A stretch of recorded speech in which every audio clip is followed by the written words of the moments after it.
ಕತ್ತಲನ್ನು ಮಣಿಸೋಕೆ ಹಚ್ಚಿಟ್ಟ ದೀಪ ಊರೂರನ್ನೇ ಸುಡುವಂಥ ಜ್ವಾಲೆಯಾಯಿತೇನೋ. ಅಜನೀಶ್ ಅವರು ನನಗೆ ಪರಿಚಯ ಇದ್ದರು, ಬಟ್ ಇಂಡಸ್ಟ್ರಿನಲ್ಲಿ ಅವರು ಕೆಲಸ ಮಾಡ್ತಾಯಿದ್ರು ಮುಂಚೆ, ನಾನು ಹೇಳ್ತಾರೆ 20 ವರ್ಷ ಮುಂಚೆ. ಬಟ್ ಮ್ಯೂಸಿಕಲಿ ಇದನ್ನು ಚೇಂಜ್ ಮಾಡೋದು ಸಾಕಷ್ಟು ವರ್ಷಗಳಿಂದ ಇದು ನಡೀತಾನೆ ಇದೆ.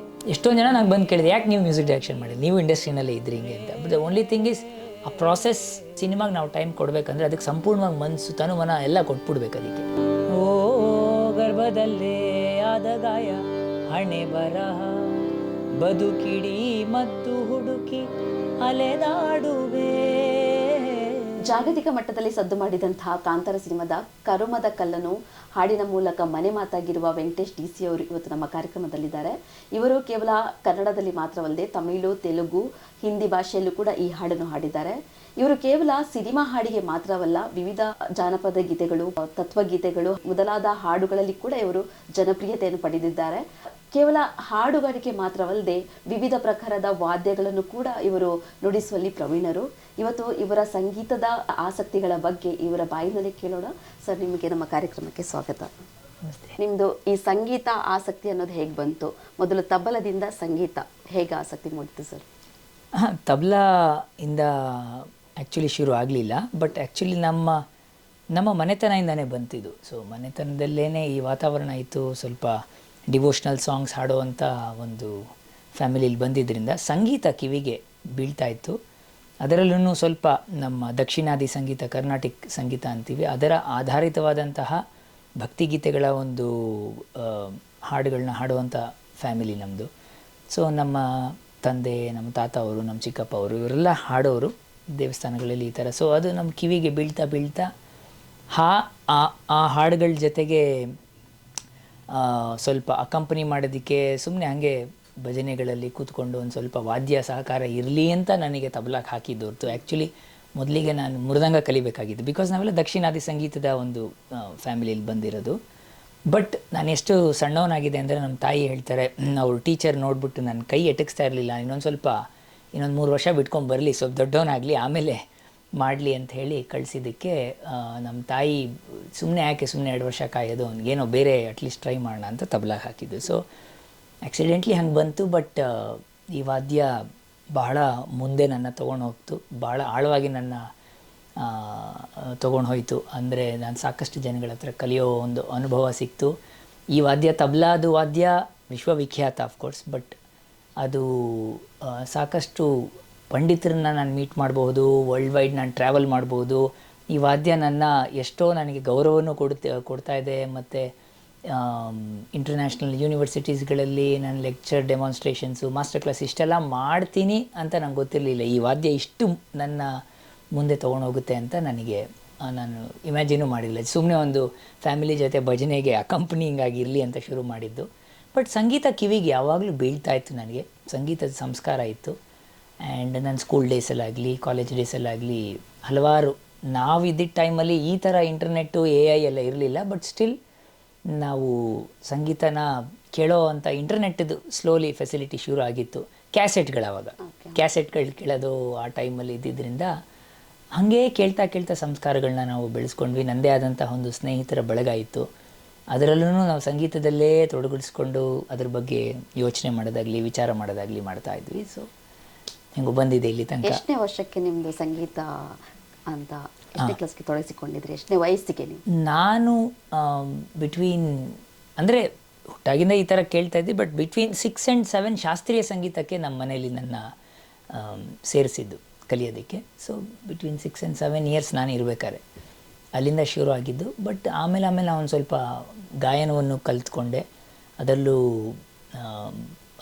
ಹಿಂದೂಸ್ತಾನಿ ಶೈಲಿಯಲ್ಲಿ ಒಂದು ಸ್ವಲ್ಪ ಆಗ್ರಾ ಘರಾನ ಅಂತ ಒಂದು ಬಹಳ ಓಲ್ಡ್, ಎಷ್ಟೋ ಘರಾನಗಳಲ್ಲಿ ಒಂದು ಸ್ಟೈಲ್ ಆಫ್ ಸಿಂಗಿಂಗ್ ಇದೆ ಹಿಂದೂಸ್ತಾನಿಲಿ. ಆ ಥರದ್ರಲ್ಲಿ ಆಗ್ರಾ ಘರಾನಲ್ಲಿ ಬಹಳ ಪ್ರಾವೀಣ್ಯತೆ ಇರುವಂತಹ ಒಬ್ಬರು ಗುರುಗಳು ಸಿಕ್ಕಿದ್ರು ನನಗೆ. ಬಟ್ ಅವರೊಂಥರ ಅವರ ಸ್ವಂತ ಮಗನ ರೀತಿಯಲ್ಲೇ ನೋಡಿಕೊಂಡು ನನಗೆ ಪಾಠ ಹೇಳ್ಕೊಟ್ಟಿದ್ದು ಒಂದು ಮಹಾನ್ ವ್ಯಕ್ತಿ ಅವರು, ಕೃಷ್ಣಮೂರ್ತಿ ಅಂತ, ಕೃಷ್ಣಮೂರ್ತಿ ಅಂತ. ಸೊ ಅವ್ರ ಜೊತೆಗೆ ಒಂದಷ್ಟು ವಿಚಾರಗಳನ್ನು ತಿಳ್ಕೊಂಡೆ, ಜೀವನದ ಬಗ್ಗೆನೂ ಎಷ್ಟೋ ಒಂದು ದೃಷ್ಟಿಕೋನ ಬಹಳ ಆ ಟೈಮಲ್ಲಿ ನಮ್ಮ ಕಾಲೇಜ್ ಡೇಸಲ್ಲಿ ಅದೆಲ್ಲ ಆಯಿತು. ಬಟ್ ದಕ್ಷಿಣಾದಿ ಸಂಗೀತ ನಾನು ಹೇಳ್ದಂಗೆ ಕರ್ನಾಟಕ ಶಾಸ್ತ್ರೀಯ ಸಂಗೀತದ ಒಂದು ಹಿನ್ನೆಲೆಯಲ್ಲಿ ನಮ್ಮ ಸಂಸಾರ ಮತ್ತು ನಮ್ಮ ಹತ್ತಿರ ನಮ್ಮ ಮನೆ ಹತ್ತಿರ ಇರೋ ದೇವಸ್ಥಾನದಲ್ಲಿ ನಾವು ಬೆಳ್ಕೊಂಬಂದಿದ್ದರಿಂದ ಅದು ಕರ್ನಾಟಕ ಶಾಸ್ತ್ರೀಯ ಸಂಗೀತ ಕಿವಿಗೆ ಯಾವಾಗಲೂ ಬೀಳ್ತಾಯಿತ್ತು. ಅದರಲ್ಲೂ ಕರ್ನಾಟಕ ಶಾಸ್ತ್ರೀಯ ಸಂಗೀತದ ಒಂದು ಸ್ಪೆಷಾಲಿಟಿ ಏನಂದರೆ ಭಕ್ತಿ ಬಹಳ ಮುಖ್ಯ ಅದರಲ್ಲಿ. ಸೊ ಅದರಿಂದ ಆ ಒಂದು ಆಧಾರಿತವಾದ ಗೀತೆಗಳು ನನ್ನ ಕಿವಿಗೆ ಬೀಳ್ತಾ ಇದ್ದಿದ್ದರಿಂದ ಎಷ್ಟೋ ರಾಗಗಳಾಗಲಿ, ಎಷ್ಟೋ ಅದರ ತಾಳಗಳಾಗಲಿ, ಅಥವಾ ಆ ಒಂದು ಸ್ಟೈಲ್ ಆಫ್ ಮ್ಯೂಸಿಕ್ ನನಗೆ ಸಂಸ್ಕಾರವಾಗಿತ್ತು. ಬಟ್ ಕಲ್ತಿದ್ದೆಲ್ಲ ಹಿಂದೂಸ್ತಾನಿ ಮ್ಯೂಸಿಕ್. ಸೊ ಇದೆರಡೂ ಇದ್ದಿದ್ದರಿಂದ ಒಂದು ಸ್ವಲ್ಪ ಬ್ಲೆಂಡ್ ಆಯಿತು. ಬಟ್ ನಾನು ಕಾಲೇಜ್ ಡೇಸ್ ಬರೋ ಟೈಮಲ್ಲಿ ನಾನು ಪಾಶ್ಚಾತ್ಯ ಸಂಗೀತವನ್ನು, ಅಂದರೆ ಒಳ್ಳೆಯ ಹಾಡುಗಳು, ಪಾಪ್ ಮ್ಯೂಸಿಕ್ ಆಗಲಿ, ರಾಕ್ ಮ್ಯೂಸಿಕ್ ಆಗಲಿ ಎಲ್ಲ ಥರ ಕೇಳ್ತಾ ಇದ್ರೂ ವೆಸ್ಟರ್ನ್ ಕ್ಲಾಸಿಕಲ್ ಮ್ಯೂಸಿಕ್ಕು ಬಹಳ ಒಲವಾಯಿತು. ಅವರಲ್ಲಿ ಆರ್ಕೆಸ್ಟ್ರೇಷನ್ ಅಂತಾರೆ, ಅರೇಂಜ್ಮೆಂಟ್ ಅಂತಾರೆ. ಇವಾಗಿರೋ ನಾವೆಲ್ಲ ಸಿನಿಮಾ ಸಂಗೀತ ಕೇಳಿದ್ರು ಪಾಶ್ಚಾತ್ಯ ಸಂಗೀತದ ಈ ಹಿನ್ನೆಲೆ ಇದ್ದೇ ಇರುತ್ತೆ. ಅದರಲ್ಲಿ ಅರೇಂಜ್ಮೆಂಟ್ಸು, ಹಾರ್ಮೋನಿ ಅನ್ನೋ ಕಾನ್ಸೆಪ್ಟ್ ಬಂದಿದೆ ಅಲ್ಲಿಂದ. ಸೊ ನಮ್ಮಲ್ಲಿ ಮೆಲೋಡಿ ಕಾನ್ಸೆಪ್ಟ್ ಇದ್ದಂಗೆ. ಸೊ ಅದನ್ನು ಸ್ಟಡಿ ಮಾಡ್ತಾ ಇದ್ದ ಬಹಳ ಇಂಟ್ರೆಸ್ಟಿಂಗ್ ಆಗಿತ್ತು. ಆ ಟೈಮಲ್ಲಿ ತುಂಬ ಕೇಳ್ತಾ ಇದ್ದೆ, ಸ್ಟಡಿ ಮಾಡ್ತಾಯಿದ್ದೆ. ಹೆಂಗೆ ಮಾಡ್ತಾರೆ ಇವರು, ಎಷ್ಟು ಲೇಯರ್ಸ್ ಇರುತ್ತೆ, ವೈಲಿನ್ಸ್ ಇರುತ್ತೆ, ವಿಯೋಲೋ ಇರುತ್ತೆ, ಚೆಲ್ಲೋ ಇರುತ್ತೆ, ಡಬಲ್ ಬ್ಯಾಸ್ ಇರುತ್ತೆ, ಹಾರ್ನ್ ಸೆಕ್ಷನ್, ಎಷ್ಟೊಂದು ಸೆಕ್ಷನ್ ಇದ್ರೂ ಒಂದು ಯುನೈಟೆಡ್ ಆಗಿ, ಒಂದು ಯೂನಿಟಿಯಲ್ಲಿ, ಒಂದು ಹಾರ್ಮೋನಿಯಸ್ ಆಗಿ ಎಷ್ಟು ಚೆನ್ನಾಗಿ ಮಾಡ್ತಾ ಇದ್ದಾರೆ. ಹೀಗೆ ಆವಾಗ ಮೊಜಾರ್ಟ್ ಬಗ್ಗೆ ತಿಳ್ಕೊಳ್ಳೋದಾಗಲಿ, ಬಿಥೋವನ್ ಬಗ್ಗೆ, ಶೂಬರ್ಟ್ ಅಂತ ಎಲ್ಲ ದೊಡ್ಡ ದೊಡ್ಡ ಕಂಪೋಸರ್ಸ್ನೆಲ್ಲ ಸ್ವಲ್ಪ ಸ್ಟಡಿ ಮಾಡ್ತಾ ಸ್ವಲ್ಪ ಮಾಡರ್ನ್ ಮ್ಯೂಸಿಕನ್ನು ಕೇಳ್ತಾ ಇದ್ವಿ ವೆಸ್ಟರ್ನ್ ಮ್ಯೂಸಿಕಲ್ಲಿ. ಬಿಕಾಸ್ ಅವ್ರು ಮಾಡರ್ನ್ ಮ್ಯೂಸಿಕಲ್ಲಿ ಈ ಆವಿಷ್ಕಾರಗಳೆಲ್ಲ ಮಾಡಿದ್ದು ಅವ್ರ ದೇಶಗಳಿಂದನೇ. ಯುರೋಪು, UK ಮತ್ತು ಯುನೈಟೆಡ್ ಸ್ಟೇಟ್ಸ್ ಅಂತ ಕಡೆಯಿಂದ ಎಲ್ಲ ಒಳ್ಳೆ ಸೌಂಡಿಂಗ್, ಅಂದರೆ ಸೌಂಡ್ ವಿಚಾರವಾಗಿ, audio engineering wise, equipments wise, ಬರೀ ಸಂಗೀತ ಒಂದು ಕಡೆ ಇದೆ, ಬಟ್ ಆ ಸಂಗೀತ ಯಾವ ಮಾಧ್ಯಮದಲ್ಲಿ ಬರ್ತಾ ಇದೆ ಅನ್ನೋದು ಇನ್ನೊಂದು ಇಂಪಾರ್ಟೆಂಟ್ ಏರಿಯಾ. ಅದನ್ನು ನಾನು ಕಲ್ತ್ಕೊಳ್ತಾ ಬಂದೆ. ಹಿಂಗೆ ಇಷ್ಟು ಚೆನ್ನಾಗಿ ಸೌಂಡ್ ಮಾಡ್ತಾರೆ, ನಾವು ರೆಕಾರ್ಡಿಂಗ್ ಮಾಡಿದ್ರೆ ಹಿಂಗೆ ಬರುತ್ತೆ, ಅಲ್ಲಿ ಮಾಡಿದ್ರೆ ಹಿಂಗೆ, ಇದನ್ನೇ ಹಂಗೆ ಟ್ರಯಲ್ ಆ್ಯಂಡ್ ಎರರ್ ನಮ್ಮ ರೀತಿಲೇ ಕಲ್ತ್ಕೊಂಬಂದಿದ್ದು. ಬಿಕಾಸ್ ನಮ್ಗೆ ಯಾರು ಇದಕ್ಕೆ ಅಂದಂಥ ಗುರುಗಳಿರಲಿಲ್ಲ. ನಾವೆಂದೇನು ಆಡಿಯೋ ಇಂಜಿನಿಯರಿಂಗ್ ಕೋರ್ಸ್ ಮಾಡಿದವರಲ್ಲ, ಅಥವಾ ಈ ಥರದ್ದೆಲ್ಲ ಮೈಕ್ ಹೆಂಗಿರುತ್ತೆ, ಸ್ಪೀಕರ್ ಹೆಂಗಿರುತ್ತೆ, ಸೌಂಡ್ ಪ್ರೊಡಕ್ಷನ್ ಹೆಂಗೆ ಮಾಡ್ತಾರೆ, ಆಡಿಯೋ ಪ್ರೊಡಕ್ಷನ್ ಹೆಂಗೆ ಮಾಡ್ತಾರೆ, ಇದೆಲ್ಲ ನಾವು ಕಲ್ತಿದ್ದವರಲ್ಲ. ಬಟ್ ಹಾಗೆ ಅನುಭವದಲ್ಲೇ ಜಸ್ಟ್ ಪ್ಯಾಷನ್ನಿಂದ ಸಂಗೀತ ಕಲ್ತಿದ್ದೀವಿ. ಅದರಲ್ಲೂ ಶಾಸ್ತ್ರೀಯ ಸಂಗೀತದಲ್ಲಿ, ಭಾರತೀಯ ಶಾಸ್ತ್ರೀಯ ಸಂಗೀತದಲ್ಲಿ ನಾನು ಕಲ್ತಿರೋದು ಜಾಸ್ತಿ. ಮಿಕ್ಕಿದೆಲ್ಲ ಸೆಲ್ಫ್. ಏನು ಬಂದ್ಯೋ ಜೀವವೇ ವ್ಯರ್ಥವಾಗಿ, ನೀನು ವ್ಯರ್ಥವಾಗಿ, ಏನು ಬಂದ್ಯೋ ಜೀವವೇ ವ್ಯರ್ಥವಾಗಿ, ನೀನು ವ್ಯರ್ಥವಾಗಿ, ಜ್ಞಾನದಿಂದಲೇ ತಿಳಿದು ಪರಗತಿಯನ್ನು ಕೂಡು, ಜ್ಞಾನದಿಂದಲೇ ತಿಳಿದು ಪರಗತಿಯನ್ನು ಕೂಡು, ಏನು ಬಂದ್ಯೋ ಜೀವವೇ ವ್ಯರ್ಥವಾಗಿ, ನೀನು ವ್ಯರ್ಥವಾಗಿ, ನೀನು ವ್ಯರ್ಥವಾಗಿ. ನೀವು ತಬಲಾ ಗುರುಗಳ ಬಗ್ಗೆ ಹೇಳ್ಬೋದಾ ಸರ್? ಯಾರ ರೀತಿ ಕಲ್ತ್ರಿ, ಹೇಗೆ? ಮೊದಲಿಗೆ ನನ್ನ ಗುರುಗಳು ಪಂಡಿತ್ ನಾಗರಾಜರಾವ್ ಗಾಯಕ್ವಾಡ್ ಅಂತ, ಅವರು ನನಗೆ ಹೇಳ್ಕೊಡ್ಲಿಕ್ಕೆ ಶುರು ಮಾಡಿದ್ರು. ನಂತರ ಅವ್ರ ಹತ್ರ ಬಹಳ ವರ್ಷ ಮಾಡಿದೆ ನಾನು. ಆಲ್ಮೋಸ್ಟ್ ನಾನು ಕಾಲೇಜ್ ಡೇಸ್ ಮುಗಿಸೋ ತನಕ ಅವ್ರ ಹತ್ರ ಕಲಿತೆ. ಅದ ನಂತರ ನಾನು ಒಬ್ಬರು ಮಹಾನ್ ತಬಲಾ ವಾದಕ ಪಂಡಿತ್ ಶುಭಂಕರ್ ಬ್ಯಾನರ್ಜಿ ಅಂತ, ಅವ್ರ ಹತ್ರ ನಾನು ಕಲಿಯೋಕ್ಕೆ ಕೋಲ್ಕತ್ತಾಗೆ ಹೋದೆ. ಇದ್ರ ಮಧ್ಯದಲ್ಲಿ ಸಾಕಷ್ಟು ದೊಡ್ಡ ಕಲಾವಿದರ ಒಂದು ಸಣ್ಣ ಪುಟ್ಟ ಈ ವರ್ಕ್ಶಾಪ್ಸ್ ಆ ಥರ ಎಲ್ಲ ಮಾಡ್ತಾರೆ. ಆ ಥರ ಮಾಡಿದಾಗ ನಮ್ಮ ಶಾಸ್ತ್ರೀಯ ಸಂಗೀತದಲ್ಲೇ ಇರುವಂತಹ ದಿಗ್ಗಜ ಕಲಾವಿದರು, ನಮ್ಮ ಕರ್ನಾಟಕದವರೇ ಆದಂತಹ ಪಂಡಿತ್ ರವೀಂದ್ರ ಯಾವಗಲ್ ಆಗಿರ್ಬೋದು, ಮತ್ತು ವಿದ್ವಾನ್ ಆನೂರ್ ಅನಂತಕೃಷ್ಣ ಶರ್ಮಾ ಅಂತ, ಅವರೆಲ್ಲ ಬಹಳ ದೊಡ್ಡ ಕಲಾವಿದರು. ನಮ್ಮನ್ನ ಸಣ್ಣ ವಯಸ್ಸಿಂದ ಪೋಷಿಸಿದವರು, ನಮ್ಮ ಮೇಲೆ ಬಹಳ ಪ್ರೀತಿ ಕೂಡ ಅವ್ರಿಗೆ. ಸೊ ಅವ್ರ ಮನೆಯಲ್ಲಿ ದೊಡ್ಡ ದೊಡ್ಡ ಕಲಾವಿದರನ್ನ ಕರೆಸೋರು. ಆ ಟೈಮಲ್ಲಿ ಪಂಡಿತ್ ಸುರೇಶ್ ತಲ್ವಾಲ್ಕರ್ ಅಂತ, ಅವರಿಂದ ಬಹಳ ಪ್ರೇರಿತನಾಗಿದ್ದೆ ನಾನು ನನ್ನ ಕಾಲೇಜ್ ಡೇಸಲ್ಲಿ. ಅವರು ಒಂದು 2-3 ಸಲ ವರ್ಕ್ಶಾಪ್ಸ್ ಮಾಡಿದಾಗ ಅಂಥವ್ರ ಮನೆಯಲ್ಲಿ ಅಥವಾ ಅಂಥವ್ರ ಆ ಥರ ಜಾಗದಲ್ಲಿ ಒಂದಷ್ಟು ತೊಗೊಂಡಿದ್ದೆ. ಬಟ್ ನಿಜವಾಗ್ಲೂ ಕಲ್ತಿದ್ದು ಶುಭಂಕರ್ ಬ್ಯಾನರ್ಜಿ ಅವರು ಬಂದಾದಮೇಲೆ ನನ್ನಲ್ಲಿ ಒಂದು ರಿಯಲ್ ತಬ್ಲಾದು ಅಡ್ವಾನ್ಸ್ ಲರ್ನಿಂಗ್ ಶುರು ಆಯಿತು. ಅವರೊಂದು ದಾರಿ ತುಂಬ, ಇವರೆಲ್ಲ ಅಡಿಪಾಯ ಹಾಕ್ಕೊಟ್ರು, ಬಟ್ ಅವರು ಅದಕ್ಕೆ ಒಂದು ಅಲ್ಲಿಂದ ಹೆಂಗೆ ತೊಗೊಂಡು ಹೋಗೋದು ಅಂತ ತೋರಿಸ್ಕೊಟ್ರು ಅವರು. ಬಟ್ ಅವರು ಆ್ಯಕ್ಸಿಡೆಂಟ್ಲಿ, ಅಂದರೆ ಭಾಳ ಅನ್ಫಾರ್ಚುನೇಟ್, ಕೋವಿಡ್ ಟೈಮಲ್ಲಿ ಅವ್ರಿಗೆ ಕೋವಿಡ್ ಬಂದು ತೀರ್ಕೊಂಡ್ರು. ಅದಾದ ನಂತರ ಅವರ ವೈಫೇ ಒಬ್ಬರನ್ನ ಸಜೆಸ್ಟ್ ಮಾಡಿ, ಪಂಡಿತ್ ಅಭಿಜಿತ್ ಬ್ಯಾನರ್ಜಿ ಅಂತ, ಅವರು ಕೋಲ್ಕತ್ತಾದವರೇ, ಬಟ್ ಅವರು ಇವಾಗ ಅಮೇರಿಕಾಲಿರ್ತಾರೆ. ಅವ್ರ ಹತ್ರ ನೀನು ಯಾವಾಗಲೂ ಒಂದು ಸಂಪರ್ಕ ಇಟ್ಕೋಬೇಕು ಅಂತ ನಮ್ಮ ಗುರುಗಳು ಇನ್ನೊಬ್ಬರು ಹೇಳ್ತಾಯಿದ್ರು. ಅಂದರೆ ಬಿಡಬೇಡ, ಇದು ನಿಮಗೆ ಸಹಜವಾಗಿ ಬಂದಿದೆ ಚಿಕ್ಕ ವಯಸ್ಸಿಂದ, ಈ ಥರ ಪ್ರಾವೀಣ್ಯತೆ ಬರೋದು ಬಹಳ ರೇರ್. ಸೊ ಏನೋ ಇವಾಗ ಸಿನಿಮಾಲಿ 2 ಹಾಡು ಹಾಡ್ತೀಯಾ, ಇಲ್ಲಿ ಯಾವುದೋ ಒಂದು ಕಡೆ ಭಾವಗೀತೆ ಬರುತ್ತೆ, ಭಕ್ತಿಗೀತೆ ಬರುತ್ತೆ, ಇದೆಲ್ಲ ಕಲಿದೆ ಸುಮ್ಮನೆ ಹಂಗೆ ಸಹಜವಾಗಿ ಬರೋದು. ಬಟ್ ಶಾಸ್ತ್ರೀಯ ಕಲೆನ ಅದನ್ನು ಈ ಲೆವೆಲ್ಗೆ ಬಂದಾದಮೇಲೆ ಆ ಶಾಸ್ತ್ರೀಯ ಕಲೆನ ಸುಮ್ಮನೆ ಬಿಟ್ಬಿಟ್ರೆ ಅದು ನಿನ್ನ ಒಂದು ವ್ಯಕ್ತಿತ್ವನೇ ಬೆಳೆಸಿರೋವಂತಹ ಕಲೆ ಅದು. ಸೊ ಅದನ್ನು ಬಿಡಬೇಡ, ಅದು ನಿನ್ನ ಅಂತರಂಗಕ್ಕೂ ಬೆಳವಣಿಗೆಗೆ ಬಹಳ ಹೆಲ್ಪ್ ಮಾಡುತ್ತೆ ಅಂತ ಅವರು ನನಗೆ ಸಜೆಸ್ಟ್ ಮಾಡಿ ಯಾವಾಗಲೂ ತಬಲಾನ್ ಬಿಡಬೇಡ, ಅದು ನಿನ್ನ ಧ್ಯಾನ ಅಂತ ಹೇಳೋರು. ಸಿನಿಮಾ ಬರುತ್ತೆ ಹೋಗುತ್ತೆ, ನೀವೇ ನೋಡ್ತಾ ಇರ್ತೀರ ಇಂಡಸ್ಟ್ರಿನಲ್ಲಿ. ಇವಾಗ ಏನೋ ಒಂದು ಸ್ವಲ್ಪ ದಿವಸ ಅದರದ್ದು ಇರುತ್ತೆ, ಅದ್ರ ಹವಾ ಅಂತ. ಆಮೇಲೆ ಒಂದು ಸ್ವಲ್ಪ ಹೊತ್ತಾದಮೇಲೆ ಮರೆಯೋದು ಸಹಜ ಧರ್ಮ. ಸೊ ನಾವು ಮರಿತಾ ಹೋಗ್ತೀವಿ. ಬಟ್ ಇವಾಗ ಜನಗಳಿಗೆ ನಾವು ಬರೀ ಎಂಟರ್ಟೈನ್ಮೆಂಟ್ ಅಂತ ಮಾಡೋದು ಅಲ್ಲದೆ ಶಾಸ್ತ್ರೀಯ ಸಂಗೀತ ನಮ್ಮ ಅಂತರಂಗದ ವ್ಯಕ್ತಿತ್ವವನ್ನು ಬೆಳೆಸ್ತಾ ಹೋಗುತ್ತೆ. ಅದು ನಮ್ಮ ಸಾಧನೆ, ಅದು ನಮ್ಮನ್ನು ಬೆಳೆಸೋವಂಥ ನಮ್ಮನ್ನಲ್ಲಿ ನಮ್ಮ ಗುರುಗಳು ಹೇಳ್ತಾರೆ ನಿರ್ಮಲ ಆನಂದ ಕೊಡೋದು ಶಕ್ತಿ ಸಂಗೀತಕ್ಕಿದೆ ಅಂತ. ಸೊ ನಾವು ಫಸ್ಟು ಸಂತೋಷವಾಗಿ ಒಂಥರ ಆರೋಗ್ಯವಾಗಿರೋದಕ್ಕೆ ಶಾಸ್ತ್ರೀಯ ಸಂಗೀತ ನಂಗೆ ಸಾಕಷ್ಟು ಸಹಾಯ ಮಾಡಿದೆ. ಸೊ ಅದನ್ನು ನನಗೋಸ್ಕರ ನಾನು ಮಾಡ್ತಾಯಿದ್ದೀನಿ. ಮಿಕ್ಕಿದ್ದು ಅದರಲ್ಲಿ ನಾನು ಸಾಕಷ್ಟು ಜನಕ್ಕೆ ಹಂಚ್ಕೊಂಡಾಗ ನನ್ನ ಸಂಗೀತ ಅಥವಾ ನನ್ನ ಸಾಧನೆ ಏನು ಕಿಂಚಿತ್ ಏನು ಮಾಡಿದ್ದೀನಿ ಅದನ್ನು ಸ್ವಲ್ಪ ಶೇರ್ ಮಾಡಿದಾಗ ಆ ಒಂದು ಖುಷಿ ಅವ್ರಿಗೂ ಸಿಗ್ತಾ ಇದೆ. ಅದು ಅದರದ್ದೇ ಆದಂಥ ರೀತಿಯಲ್ಲಿ ಎಷ್ಟರ ಮಟ್ಟಿಗೆ ಬೆಳೆಯುತ್ತೋ ಸಹಜವಾಗಿ ಹಂಗೆ ಬೆಳೀಲಿ ಅಂತ ನಡೆಸ್ಕೊಂಡು ಹೋಗ್ತಾ ಇದ್ದೀನಿ. ನಾನು ಯಾವುದೇ ರೀತಿಯೂ ಅದನ್ನು ಪುಷ್ ಮಾಡಿ ಹಿಂಗೆ ಹೋಗ್ಬೇಕು ಅಂತ ತುಂಬ ಡೆಸ್ಪರೇಟಾಗಿ ಮಾಡ್ತಾಯಿಲ್ಲ, ಯಾಕಂದರೆ ನಾನು ಸಂತೋಷವಾಗಿ ಮಾಡ್ತಾಯಿದ್ದೀನಿ. ಇನ್ನೊಂದು ಸರ್, ನೀವು ಭಕ್ತಿಗೀತೆಗಳ ಒಂದು ಫ್ಯಾಮಿಲಿಯಿಂದ ಹಾಡ್ತಿರೋ ಫ್ಯಾಮಿಲಿಯಿಂದ ಬಂದಿರೋರು, ಅದರೊಂದಿಗೆ ನೀವು ಈಗ ನೋಡಿದರೆ ಜಾನಪದ ಗೀತೆ ಇರ್ಬೋದು, ಭಾವಗೀತೆ, ತತ್ವಗೀತೆಗಳೆಲ್ಲ, ಅದರ ಬಗ್ಗೆ ನಿಮ್ಗೆ ಇಂಟ್ರೆಸ್ಟ್ ಬರಲಿಕ್ಕೆ ಏನು ಕಾರಣ ಸರ್? ಅಂದರೆ ನಾನು ಹೇಳ್ದಂಗೆ ಚಿಕ್ಕ ವಯಸ್ಸಿಂದ ಈ ರಿಲಿಜಿಯಸ್ ಫ್ಯಾಮಿಲಿಲಿ ಬಂದಿದ್ದು, ತುಂಬಾ ರಿಲಿಜಿಯಸ್ ಫ್ಯಾಮಿಲಿಲಿ ಹುಟ್ಟು ಬೆಳೆದಿದ್ದರಿಂದ ಇದೆಲ್ಲ ಸಂಸ್ಕಾರವಾಗಿತ್ತು. ಬಟ್ ನನ್ನ ಕಾಲೇಜ್ ಡೇಸಲ್ಲಿ ಸ್ವಲ್ಪ ಪ್ರಶ್ನೆ ಮಾಡುವಂತಹ ಒಂದು ಸ್ವಭಾವ ಅದು. ಸೊ ನಾವು ತಿಳ್ಕೊಂಡಿರೋ ವಿಚಾರಕ್ಕೂ ಮತ್ತು ನಡ್ಕೊಳ್ಳೋವಂಥ ರೀತಿಗೂ ನನ್ನಲ್ಲೇ ಸಾಕಷ್ಟು ಘರ್ಷಣೆಗಳು ಶುರು ಆಯಿತು. ಸೊ ನಾನು ಯಾಕೆ ಒಂದು ರೀತಿ ಹೇಳೋದು ಒಂದು ರೀತಿ ಮತ್ತು ಬದುಕೋದು ಒಂದು ರೀತಿ ಯಾಕೆ ಅನ್ನೋ ಇದಕ್ಕೆ ನಾನು ಎಷ್ಟೇ ಪ್ರಯತ್ನ ಮಾಡಿದ್ರೂ ನಾನು ಅದರಿಂದ ಆಚೆ ಬರಲಿಕ್ಕೆ ಆಗ್ತಾ ಇರಲಿಲ್ಲ. ಸೊ ಅದೇ ನನ್ನ ಅಂತರಂಗದ ಇದು ಪ್ಯಾರಲಲ್, ಸಂಗೀತ ಅಲ್ಲದೆ ಪ್ಯಾರಲಲ್ಲಿ ನಡೀತಾ ಇದ್ದಿದ್ದು ನನ್ನ ತಲೆಯಲ್ಲಿ. ಹೇಗೆ ನಾವು ಎಷ್ಟೇ ಒಳ್ಳೆ ಉದ್ದೇಶ ಇಟ್ಕೊಂಡ್ರು, ಎಷ್ಟೇ ರಿಲೇಷನ್ಶಿಪ್ಸಲ್ಲಿ ನಮ್ಮ ಫ್ರೆಂಡ್ಸ್ ಆಗಿರಲಿ, ಫ್ಯಾಮಿಲಿ ಆಗಿರಲಿ, ಯಾವುದೇ ಒಂದು, ಬಿಕಾಸ್ ನಾವು ಪ್ರತಿ ಕ್ಷಣ ಸಮಾಜದಲ್ಲಿ ಬದುಕ್ತಾ ಇದ್ದೀವಿ. ಸಮಾಜ ಅಂದರೆ ರಿಲೇಷನ್ಶಿಪ್ಸ್. ಪ್ರತಿಯೊಬ್ಬರು ಇವಾಗ ಪ್ರೊಫೆಷ್ನಲ್ ರಿಲೇಷನ್ಶಿಪ್ ಆಗಿರಲಿ, ಫ್ಯಾಮಿಲಿ ಆಗಿರಲಿ, ಅಥವಾ ಫ್ರೆಂಡ್ಸ್ ಸರ್ಕಲ್ ಆಗಿರಲಿ, ಪ್ರತಿಯೊಬ್ಬರಲ್ಲೂ ರಿಲೇಷನ್ಶಿಪ್ ಇರುತ್ತೆ. ಆ್ಯಂಡ್ ನಾವು ದಿನನಿತ್ಯ ಬದುಕಬೇಕಾದ್ರೆ ಒಂದೇ ರೀತಿ ಇರೋದಿಲ್ಲ.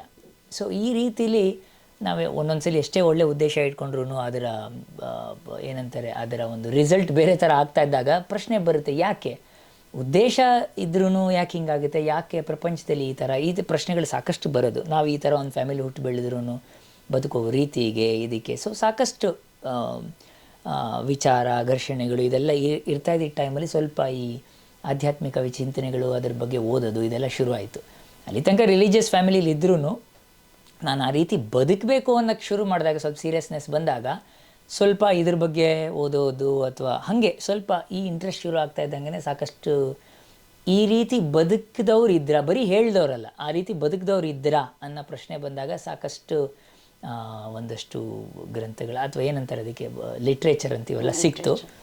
ಅಂದರೆ ನಮ್ಮ ಶಾಸ್ತ್ರಗಳು ಇದೆ, ಪುರಾಣಗಳು ಇದೆ, ಅದು ಬಿಟ್ಟು ನಾನು ಬೇರೆ ಎಲ್ಲದನ್ನು ಎಕ್ಸ್ಪ್ಲೋರ್ ಮಾಡಲಿಕ್ಕೆ ಶುರು ಮಾಡಿದೆ. ಬಿಕಾಸ್ ನಮ್ಮ ಜನ್ರೇಷನ್ ಒಂಥರ ಇಟ್ಸ್ ಎ ಸ್ಯಾಂಡ್ವಿಚ್. ಸೊ ಎಲ್ಲ ನೋಡ್ತಾ ಇದ್ದೆ ಹೆಂಗೆ ಏನು ಎತ್ತ ಅಂತ. ಸೊ ಸಾಕಷ್ಟು ಇಂಟ್ರೆಸ್ಟ್ ಅದರಲ್ಲೂ ಬಂತು. ಈ ರೀತಿ ಬದುಕಬಹುದು ಅಂತ ನನಗೆ ಒಂದು ಕಾನ್ಫಿಡೆನ್ಸು ಬಂತು. ಬಟ್ ನಾನೇ ಅದನ್ನು ಮಾಡ್ಕೊಳ್ಳೋದು ಹೆಂಗೆ ಗೊತ್ತಿಲ್ಲ. ಸೊ ಈ ಸ್ಟ್ರಗಲಲ್ಲೇ ಒಂದು ಕಡೆ ಪ್ಯಾರಲಲ್ಲಿ ನಡೀತಾ ಇತ್ತು, ಇನ್ನೊಂದು ಕಡೆ ಸಂಗೀತಕ್ಕೆ ಅದಕ್ಕೇನು ಇಟ್ಸ್ ಒಂದು ಸಂಸ್ಕಾರ ಅದು ಇರಬೇಕು, ಅದನ್ನು ಕೊಡಲಿಕ್ಕಾಗಲ್ಲ ಯಾರು. ಸಂಸ್ಕಾರ ಇದ್ದರೆ ಸಂತೋಷ, ಅದನ್ನು ನರ್ಚರ್ ಮಾಡ್ಬೋದು.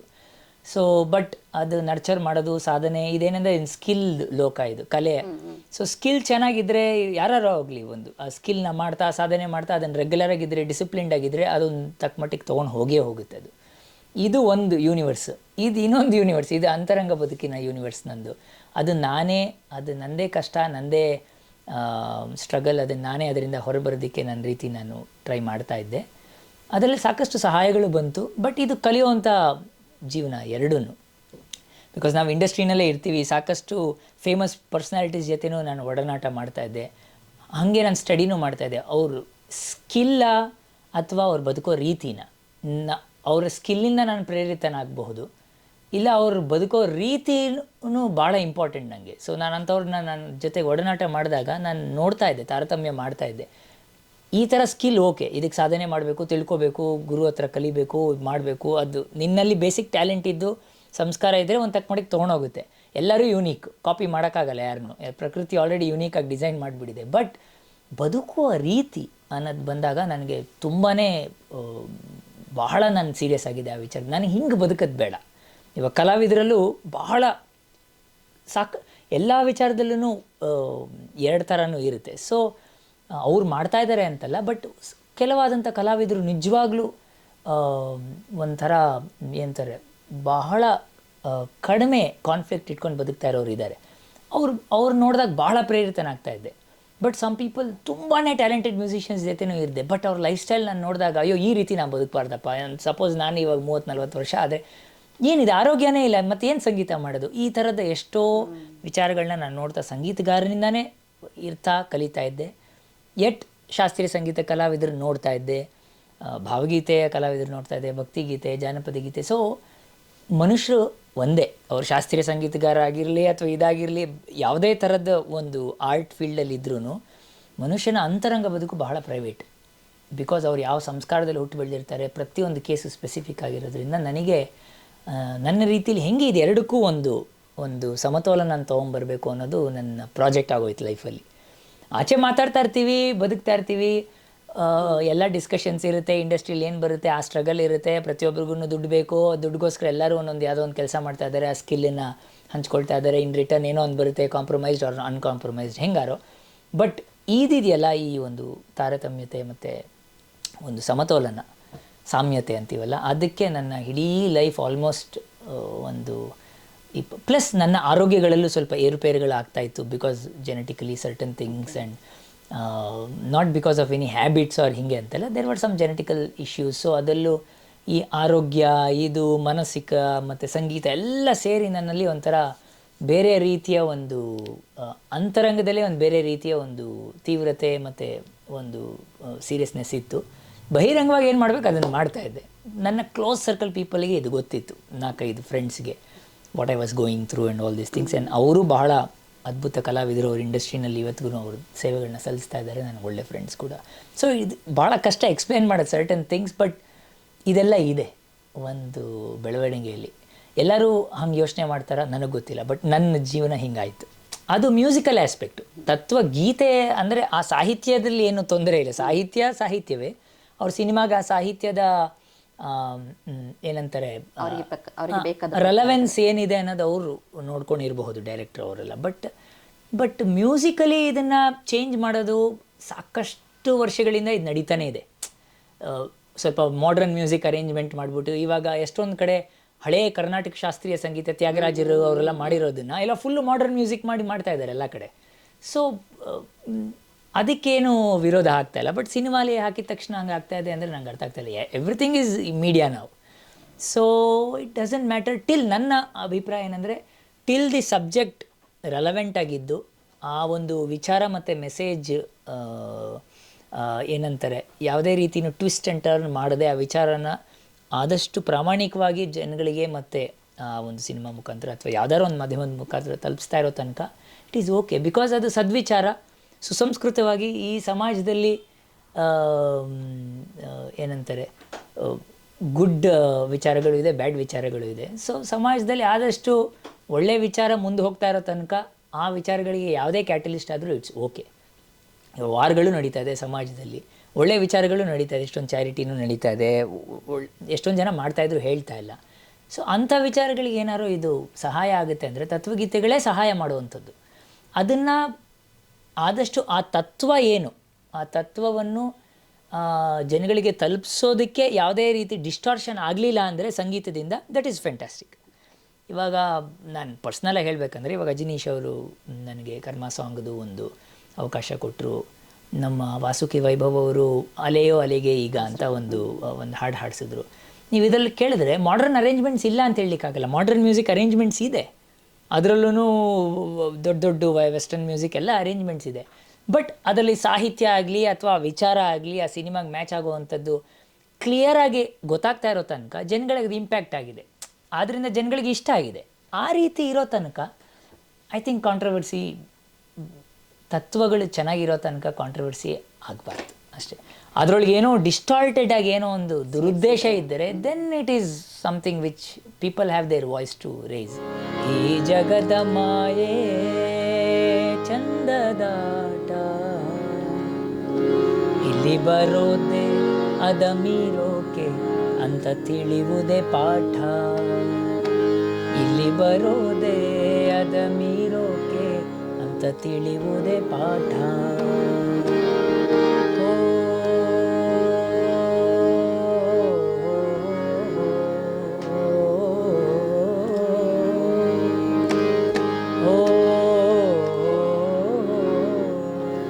ನೀವು ಸಂಗೀತದ ಜೊತೆಗೆ ಕೆಲವೊಂದು ವಿವಿಧ ದೇಶಗಳ ವಿವಿಧ ಸಾಂಸ್ಕೃತಿಕ ವಾದ್ಯ ಪರಿಕರಗಳು ಕೂಡ ನುಡಿಸ್ತಾ ಇದ್ದೀರಾ. ಸೊ ಎಷ್ಟೆಲ್ಲ ಪ್ರಕಾರಗಳ ರಿದಮ್ಗಳು ನಿಮ್ಗೆ ಗೊತ್ತಿದೆ ಸರ್? ಅಂದರೆ ನಾನು ಮೂಲತಃ ಹೇಳ್ದಂಗೆ ಭಾರತೀಯ ಶಾಸ್ತ್ರೀಯ ವಾದ್ಯಗಳನ್ನೇ ಕಲ್ತಿದ್ದು. ಬಟ್ ನಾವು ಫಿಂಗರ್ ಪರ್ಕಷನ್ಸ್ ಅಂತ ಹೇಳೋದ್ರಿಂದ ಎಷ್ಟೊಂದು ವಾದ್ಯಗಳಿಗೆ ನಾವು ಅಡಾಪ್ಟ್ ಮಾಡ್ಕೋಬೋದು. ಸೊ ಸೌತ್ ಅಮೇರಿಕನ್ ಇನ್ಸ್ಟ್ರೂಮೆಂಟ್ಸ್ ಇದೆ, ಕಹೋನ್ ಅಂತ ಅವ್ರದ್ದೇ ಒಂದಷ್ಟು ಇದೆ. ಆಮೇಲೆ ಅರಾಬಿಕ್ ಇನ್ಸ್ಟ್ರೂಮೆಂಟ್ಸ್ ಒಂದಷ್ಟು ನುಡಿಸ್ತೀನಿ, ದರ್ಬುಕ, ಹಿಂಗೆ ಆಫ್ರಿಕನ್ ಜಂಬೆ ಆ ಥರದ್ದು ನುಡಿಸ್ತೀನಿ. ನಮ್ಮ ವಾದ್ಯಗಳಲ್ಲೇ ತಬಲಾ, ಮೃದಂಗಮ್, ಆಮೇಲೆ ಖೋಲ್ ಅಂತ ಬರುತ್ತೆ, ಆಮೇಲೆ ಪಖಾವಾಜ್ ಅಂತ ಬರುತ್ತೆ, ಸಾಕಷ್ಟು ಫೋಕ್ ಇನ್ಸ್ಟ್ರೂಮೆಂಟ್ಸ್ ನುಡಿಸ್ತೀನಿ. ಬಿಹು ಡೋಲ್ ಅಂತ ಬರುತ್ತೆ, ಪಂಜಾಬಿ ಡೋಲ್ ಅಂತ ಬರುತ್ತೆ, ತಾಶಾಸ್ ಅಂತ ಮರಾಠಿ ಢೋಲ್ಸ್ ಅಂತ ಬರುತ್ತೆ, ಮರಾಠಿಯ ನಾಲ್ ಅಂತ ಕರೀತಾರೆ. ಅದನ್ನು ನಾನು ಸಿಂಗಾರ ಸಿರಿಯಲ್ಲಿ ನುಡಿಸಿದ್ದೀನಿ. ನಾನು ಸಿಂಗಾರ ಸಿರಿ ಹಾಡಿಗೆ ಮರಾಠಿ ನಾಲ್ ಅಂತ ಅದನ್ನೇ ಲೈವ್ ನುಡಿಸಿದ್ದೀನಿ. ಸೊ ಈ ಥರದ ಸಾಕಷ್ಟು ಭಾರತೀಯ ವಾದ್ಯಗಳನ್ನೂ ನಾನು ನುಡಿಸಿದ್ದೀನಿ. ಆ್ಯಂಡ್ ಸ್ವಲ್ಪ little bit of stick instruments ನುಡಿಸ್ತೀವಿ. ಈ ಥರ ಡಫ್ ಅಂತಾರೆ, ಟೇಪ್ಸ್ ಅಂತಾರೆ, ಇದೆಲ್ಲ ಎಷ್ಟೊಂದು ವಾದ್ಯಗಳನ್ನ, ರಿದಮ್ ಇನ್ಸ್ಟ್ರೂಮೆಂಟ್ಸ್ನ ನುಡಿಸಿದ್ದೀನಿ. ಅದು ಬಿಟ್ಟು ಇವನ್ ಸ್ವಲ್ಪ ಕೀಬೋರ್ಡು, ಹಾರ್ಮೋನಿಯಮ್ ಎಲ್ಲ ಕಲ್ತ್ಕೊಂಡಿರೋದ್ರಿಂದ ನಾನು ಹೇಳ್ದಂಗೆ ಆವಾಗ ನನ್ನ ಕಾಲೇಜ್ ಡೇಸಿನ ಟೈಮಲ್ಲಿ ಇದೆಲ್ಲ ಘರ್ಷಣೆಗಳು ನಡೀತಾ ಇದ್ದ ಟೈಮಲ್ಲಿ ನಿಜವಾಗ್ಲೂ ಈ ತತ್ವಗೀತೆಗಳ ಒಂದು ಚಿಂತನೆಗಳು ಮಾಡ್ತಾ ಈ ಸಂತರು ಏನು ಹೇಳಿದ್ದಾರೆ ನೋಡೋಣ ಅಂತ ಶುರು ಮಾಡಿದಾಗ ನನಗೆ ಬಹಳ ಸೆಳೆತ ಆಯಿತು. ಅದರಲ್ಲಿ ಸರ್ಟನ್ ಸಾಂಗ್ಸು ಅಂಥ ಹಾಡುಗಳನ್ನ ಚೂಸ್ ಮಾಡಿ ನಾನೇ ಕಂಪೋಸ್ ಮಾಡೋಕ್ಕೆ ಶುರು ಮಾಡಿದೆ. ನನ್ನ ರೀತಿಲಿ ಏನು ಕರೆಕ್ಟ್ ಅನಿಸುತ್ತೆ ಅದನ್ನು ನಾನು ಶುರು ಮಾಡಿ ಟ್ಯೂನ್ ಯಾವ್ದಾವುದು ಇಷ್ಟ ಆಗೋದು ಅಂಥದ್ದನ್ನು ಯಾವುದು ಹಿಂಗೆ ಮಾಡಬೇಕು ಅಂತ ಅಜೆಂಡಾ ಇಟ್ಕೊಳ್ಳಿಲ್ಲ. ಯಾವ್ದಾದ್ರು ನನಗೆ ಅನಿಸ್ತು ಅದನ್ನು ಮಾಡ್ತಾ ಶುರು ಮಾಡಿದೆ. ಅದು ನನ್ನ ಫ್ರೆಂಡ್ಸ್ ಹತ್ರ, ನನ್ನ ಸರ್ಕಲ್ಗಳಲ್ಲೆಲ್ಲ ಶೇರ್ ಮಾಡಿದಾಗ ಸಾಕಷ್ಟು ಜನ ಇಷ್ಟಪಟ್ಟರು. ಇದೊಂದು ಬೇರೆ ಥರ ಎಲ್ಲರೂ ಮಾಡ್ತಾಯಿದ್ದಾರೆ. ನಮ್ಮ ಭಾವಗೀತೆ ಟೈಮಿಂದ ತತ್ವಗೀತೆ ಹಾಡ್ತಾ ಇದ್ದಾರೆ. ತರವಲ್ಲ ತಗಿ ನೀನ ತಮ್ಮೂರಿ ಅಂತ ಹಾಡಿರೋ ಇದೆ, ಕೋಡಗನ ಕೋಳಿ ನುಂಗೀತ ಅಂತ ಭಾಳ ಫೇಮಸ್ ಸಾಂಗ್ಗಳು. ಆ ರೀತಿಲೇ ಅಂಥ ಹಾಡುಗಳನ್ನ ಇವಾಗ ಮಾಡರ್ನ್ ಮ್ಯೂಸಿಕಲ್ಲೂ ಹಾಕ್ತಾ ಇದ್ದಾರೆ. ರಘು ದೀಕ್ಷಿತ್ ಅಂತವರು ಗುಡು ಗುಡಿಯ ಸೇದಿ ನೋಡು ಅಂದರು, ಅದನ್ನು ರಾಕ್ ಮ್ಯೂಸಿಕಲ್ಲಿ ಹೇಳ್ತಾ ಇದ್ದಾರೆ ಬೇರೆಯವರು. So it's beautiful. ಯಾಕಂದರೆ ನನಗಿದು ಬ್ಯೂಟಿಫುಲ್, ಯಾಕಂದರೆ ಪ್ರತಿಯೊಬ್ಬರ ಅಭಿವ್ಯಕ್ತ ವಿಭಿನ್ನ ಅಲ್ಲ. ಸೊ ಪ್ರಕೃತಿ ಪ್ರತಿಯೊಬ್ಬರನ್ನು ವಿಭಿನ್ನವಾಗಿ ಮಾಡಿರೋದ್ರಿಂದ ಅವರವರ ಒಂದು ಯುನೀಕ್ನೆಸ್ಸನ್ನು ಅವರು ಅಭಿವ್ಯಕ್ತಗೊಳಿಸ್ತಾ ಇರೋ ತನಕ ತುಂಬ ಚೆನ್ನಾಗಿದೆ. ಅದರಲ್ಲಿ ನಾವು ತಿರುಗು ಒಂದೇ ಒಂದು ಈ ಫ್ಯಾಕ್ಟ್ರಿಲೆಲ್ಲ ಒಂದೇ ಕಾರ್ ಥರ ಮಾಡ್ತಾರಲ್ಲ, ಹಂಗೆ ಮಾಡ್ಲಿಕ್ಕೆ ಹೋದರೆ ಅದ್ರ ಬ್ಯೂಟಿ ಹೊಟ್ಟೋಗ್ಬಿಡುತ್ತೆ. ಪ್ರಕೃತಿಲಿ ಇರೋದೇ ಅದರ ವೆರೈಟಿಲಿ. ಸೊ ಎಲ್ಲರೂ ಅವ್ರವ್ರ ರೀತಿಲಿ ಅಭಿವ್ಯಕ್ತಗೊಳಿಸಲಿ, ಹೇಳಲಿ, ಅವರವರ ಒಂದು ಸಂಪೂರ್ಣತೆನ ಅವ್ರು ಕಂಡ್ಕೊಳ್ಬೇಕು ಅವ್ರ ಅಭಿವ್ಯಕ್ತದಿಂದ. ಅಷ್ಟೇ ಫೈನಲಿ ಈ ದೇಹಕ್ಕೆ ಬೇಕಾಗಿರೋದು. ಹಿಂದೂಸ್ತಾನಿ ಮತ್ತು ಕರ್ನಾಟಕ ಶಾಸ್ತ್ರೀಯ ಸಂಗೀತದ ಎಲ್ಲ ವಾದ್ಯಗಳನ್ನು ಕಲ್ತ್ಕೊಂಡಿದ್ರಿ, ಅದು ಹೇಗೆ? ಎಲ್ಲ ವಾದ್ಯ ಅಲ್ಲ, ಸುಮ್ಮನೆ ಅಂದರೆ ಕಲ್ತಿರೋದು ಹಿಂದೂಸ್ತಾನಿನೇ. ಬಟ್ ಎಲ್ಲ ವಾದ್ಯ ಅನ್ನೋಕ್ಕಿಂತ ಈ ಸಂಗೀತದ ಪ್ರಕಾರದ ಮೇಲಿರೋ ಒಲವಿಂದ ಕೇಳಿದ್ದೀನಿ. ಸ್ವಲ್ಪ ಸಂಸ್ಕಾರ ಇದೆ ಅಷ್ಟೇ. ಬಟ್ ಸುಮ್ಮನೆ ಸ್ವಲ್ಪ ಸೆಲ್ಫ್ ಟ್ರೈನ್ಡ್, ಸ್ವಲ್ಪ ಮೃದಂಗ ನುಡಿಸ್ತೀನಿ, ಖಂಜರ ನುಡಿಸ್ತೀನಿ, ಈ ಥರ ಡೋಲಕ್ಕು, ಈ ಥರ ನೋಡಿ ಯಾವಾಗ ಮರ್ತೋದು ಹೇಳೋದು, ಇವಾಗ ಇದೆಲ್ಲ ಜ್ಞಾಪಕ ಬಂತು. ಒಂದೇ ಸಲ ಎಲ್ಲ ಹೌದೆಲ್ಲ ಕಲೀಲಿಲ್ಲ, ಇದನ್ನೆಲ್ಲ ಅಡಾಪ್ಟ್ ಮಾಡ್ಕೊಂಡೆ. ಬಿಕಾಸ್ ನಾನು ತಬಲಾ ಕಲ್ತಿದ್ರಿಂದ ಸ್ವಲ್ಪ ಸ್ವರಜ್ಞಾನ ಲಯಜ್ಞಾನ ಇರೋದ್ರಿಂದ, ಸಂಸ್ಕಾರ ಇರೋದ್ರಿಂದ ಟ್ರೈ ಮಾಡಿದೆ ಅದ್ರ ಮೇಲೆ ಇರೋ ಇಂಟ್ರೆಸ್ಟ್ ಮೇಲೆ. ಅಂದರೆ ಸ್ವಲ್ಪ ವಾದ್ಯ ಧರ್ಮ ಅಂದರೆ ಏನೋ ಪ್ರಾಪರ್ಟಿ, ವಾದ್ಯದಲ್ಲಿ ಒಂದು ಪ್ರಾಪರ್ಟಿ ಇರುತ್ತೆ. ಅಂದರೆ ವಾದ್ಯ ಧರ್ಮ ಏನಂದರೆ ಇವಾಗ ಈ ಹಾರ್ಮೋನಿಯಮಲ್ಲಿ ನಾವು ಮೀಂಡ್ ಗಮಕ ಎಲ್ಲ ಮಾಡಲಿಕ್ಕಾಗಲ್ಲ, ಅದೊಂದು ಟೆಕ್ನಿಕ್. ವಾಯ್ಸಲ್ಲಿ ಮಾಡೋದು ಮತ್ತು ಒಂದು ವೀಣೆಯಲ್ಲಿ ಬರೋವಂಥದ್ದು ಇದ್ರಲ್ಲಿ ಮಾಡೋಕ್ಕಾಗಲ್ಲ. ಸಿತಾರಲ್ಲಿ ಬರೋದು ಇದ್ರಲ್ಲಿ ಮಾಡೋಕ್ಕಾಗಲ್ಲ. ಬಟ್ ಇದ್ರಲ್ಲಿ ಬರೋದನ್ನು ಸಿತಾರಲ್ಲಿ ಮಾಡೋಕ್ಕೂ ಆಗಲ್ಲ. ಸೊ ವಾದ್ಯ ಧರ್ಮ ಅಂದರೆ ಇದಕ್ಕೊಂದು ಕೆಪಾಸಿಟಿ ಇದೆ, ಒಂದು ಲಿಮಿಟೇಷನ್ ಇದೆ. ಆ ರೀತಿ ಸರ್ಟನ್ ವಾದ್ಯಗಳ ಧರ್ಮವನ್ನು ನಾನು ಅರ್ಥ ಮಾಡ್ಕೊಳ್ಳಿಕ್ಕೆ ಸ್ವಲ್ಪ ಇಂಟ್ರೆಸ್ಟ್ ತೋರಿಸ್ತಾ ಹೋದೆ. ಓಕೆ, ಒಂದು ಕಂಜರ ಅಂದರೆ ಹಿಂಗಿದೆ, ಹಿಂಗೆ ನುಡಿಸ್ಬೇಕು. ಸೊ ನಾನು ಡ್ರಮ್ಸಲ್ಲಿ ನುಡಿಸೋದನ್ನು ಕಂಜರಲ್ಲಿ ನುಡ್ಸೋಕ್ಕಾಗಲ್ಲ. ಸೊ ಈ ಒಂದು ಸ್ವಲ್ಪ ಅದರ ವಾದ್ಯ ಧರ್ಮಗಳನ್ನ ಅರ್ಥ ಮಾಡ್ಕೊಳ್ಳೋ ಸಲುವಲ್ಲಿ ಇದನ್ನೆಲ್ಲದನ್ನು ಸ್ವಲ್ಪ ತಿಳ್ಕೊಂಡು ಟ್ರೈ ಮಾಡ್ತಾ ಇದ್ದಂಗೆ ಒಂದಷ್ಟು ಪ್ರಾವೀಣ್ಯತೆಗಳು ಸ್ವಲ್ಪ ಸ್ವಲ್ಪ ಬಂತು. ಅದೆಲ್ಲ ರೆಕಾರ್ಡಿಂಗಲ್ಲಿ, ಸಿನಿಮಾ ಸಂಗೀತದಲ್ಲಿ ಭಾವಗೀತೆ, ಭಕ್ತಿಗೀತೆ, ಜಾನಪದ ಗೀತೆ ರೆಕಾರ್ಡಿಂಗ್ಗಳಿಗೆ ಸಾಕಷ್ಟು ಜನ ನನ್ನನ್ನು ಇಷ್ಟಪಡ್ತಾರೆ, ನನ್ನ ಪ್ಲೇಯಿಂಗ್ ಬೇಕು ಅಂತ. ಬಿಕಾಸ್ ಇದೆಲ್ಲ ಚಿಕ್ಕ ವಯಸ್ಸು 30 ವರ್ಷದಿಂದ ಅದನ್ನೇ ಮಾಡ್ತಾ ಇರೋದ್ರಿಂದ ಬೇಗ ಕೆಲಸ ಮಾಡ್ತೀನಿ ನಾನು. ಯಾಕಂದರೆ ಅದನ್ನೇ ಮಾಡ್ತಾ ಇರೋದು, ಲಯವಾದ್ಯಗಳನ್ನ ಮಾಡ್ಕೊಂಬಂದಿರೋದು. ಸಂಗೀತ ಆಫ್ಕೋರ್ಸ್ ಕಲ್ತಿದ್ದೀನಿ, ಬಟ್ ಈ ಹಾರ್ಮೋನಿಯಮು ಅಷ್ಟೇ ಸೆಲ್ಫ್ ಲರ್ನ್ಡ್. ನಾನು ಅದೊಂದು ಗುರುಮುಖೇನ ಹಾರ್ಮೋನಿಯಂ ಕಲ್ತಿದ್ದೀನಿ ಅಂತಲ್ಲ, ನನ್ನ ಖುಷಿಗೆ ನಾನು ಹಾಡ್ಕೊಳ್ಳೋದಕ್ಕೆ ಶುರು ಮಾಡಿ ಕಂಪೋಸ್ ಮಾಡೋದಕ್ಕೆ ಇಟ್ಕೊಂಡಿದ್ದು ಹಾರ್ಮೋನಿಯಮು. ಕೀಬೋರ್ಡ್ಗಿಂತ ಜಾಸ್ತಿ ಖುಷಿ ಕೊಡುತ್ತೆ ನಂಗೆ ಹಾರ್ಮೋನಿಯಮು, ಬಟ್ ಕೀಬೋರ್ಡು ನುಡಿಸ್ತೀನಿ. ಈ ರೀತಿ ನನ್ನದೇ ಇಂಟ್ರೆಸ್ಟಿಂದ ನಾನು ಸಾಕಷ್ಟು ಇದು ಮಾಡಿದೆ. ಬಿಕಾಸ್ ನಾನು ಹೇಳಿದ್ನಲ್ಲ, ಕಾಲೇಜ್ ಡೇಸಲ್ಲಿ ವೆಸ್ಟರ್ನ್ ಮ್ಯೂಸಿಕ್ ಕೇಳ್ತಾ ಇದ್ದೆ, ಅವ್ರದಲ್ಲೇ ಆದಂಥ ಒಂದಷ್ಟು ವಾದ್ಯಗಳಿದೆ. ಅದು ಹೆಂಗೆ ಇಷ್ಟು ಚೆನ್ನಾಗಿ ಸೌಂಡ್ ಬರುತ್ತೆ ಅಂದಾಗ ಸ್ಟಡಿ ಮಾಡ್ತೀವಿ. ಸ್ಟಡಿ ಮಾಡೋಕ್ಕೆ ಹೋದಾಗ ತಿಳ್ಕೊಳ್ಳೇಬೇಕು. ನಾವು ಆ ಧರ್ಮವನ್ನು ತಿಳ್ಕೊಳ್ಳಿಲ್ಲ ಅಂದರೆ ನಾವು ಅದನ್ನು ಅಪ್ಲೈ ಮಾಡಲಿಕ್ಕೆ ಆಗೋದಿಲ್ಲ. ಆಮೇಲೆ ಅದನ್ನು ಎಕ್ಸ್ಪ್ಲೋರು ಮಾಡೋಕ್ಕಾಗಲ್ಲ, ನಾವು ಇಂಪ್ರೂವೈಸು ನೆಕ್ಸ್ಟ್ ಮಾಡೋಕ್ಕಾಗಲ್ಲ.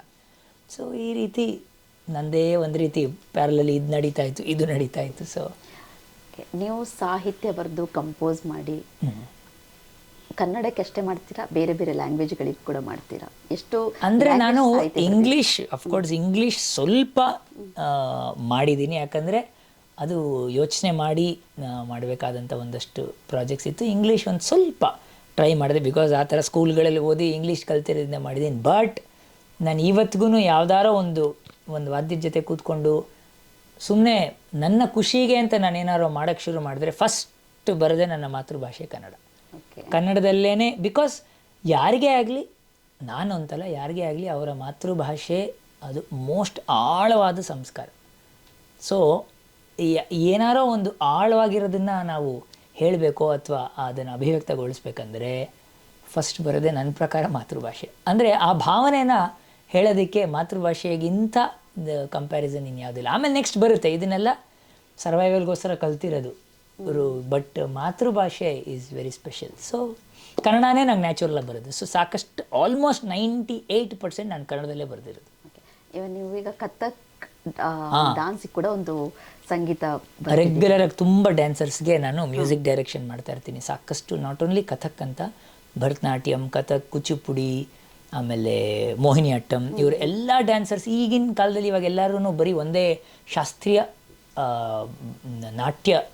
ನಾಟ್ಯ ಶಾಸ್ತ್ರೀಯವಾದಂಥ ನಾಟ್ಯ ಒಂದೇ ಅಲ್ಲದೆ ಇವಾಗ ಕಾಂಟೆಂಪ್ರರಿ, ಕೊಲಾಬರೇಷನ್, ಇದು ಎಷ್ಟೊಂದು ಬಂದುಬಿಟ್ಟಿದೆ, ಬ್ಯಾಲೆ, ಈ ಥರದ್ದೆಲ್ಲ ವೆಸ್ಟರ್ನ್ ಡ್ಯಾನ್ಸ್ ಜೊತೆಗೆಲ್ಲ ಸೇರ್ ಮಾಡುತ್ತಂತ. ಸೊ ನನಗಿದೆಲ್ಲ ಐಡಿಯಾಸ್ ಇರೋದ್ರಿಂದ ಸಾಕಷ್ಟು ಡ್ಯಾನ್ಸರ್ಸ್ಗೆ ನನ್ನ ಜೊತೆ ಕೊಲಾಬ್ರೇಟ್ ಮಾಡಲಿಕ್ಕೆ ಭಾಳ ಇಂಟ್ರೆಸ್ಟ್ ತೋರಿಸ್ತಾರೆ. ಹಾಗೆ ಥ್ರೂಔಟ್ ದಿ ವರ್ಲ್ಡ್, ಯುರೋಪಲ್ಲಾಗಲಿ, USA ಆಮೇಲೆ ಇಂಡಿಯಾಲೂ ಆಗಿರೋ ಸಾಕಷ್ಟು ಡ್ಯಾನ್ಸರ್ಸ್ ಜೊತೆಗೆ ಕೊಲಾಬ್ರೇಷನ್ಸ್ ಮಾಡಿದ್ದೀನಿ ನಾನು as A music director. So ಆ ಪ್ರಾಜೆಕ್ಟಲ್ಲಿ ಎಷ್ಟೊಂದು ಜನ ಕಲಾವಿದರು ಬರ್ತಾರೆ, ಹಾಡ್ತಾರೆ.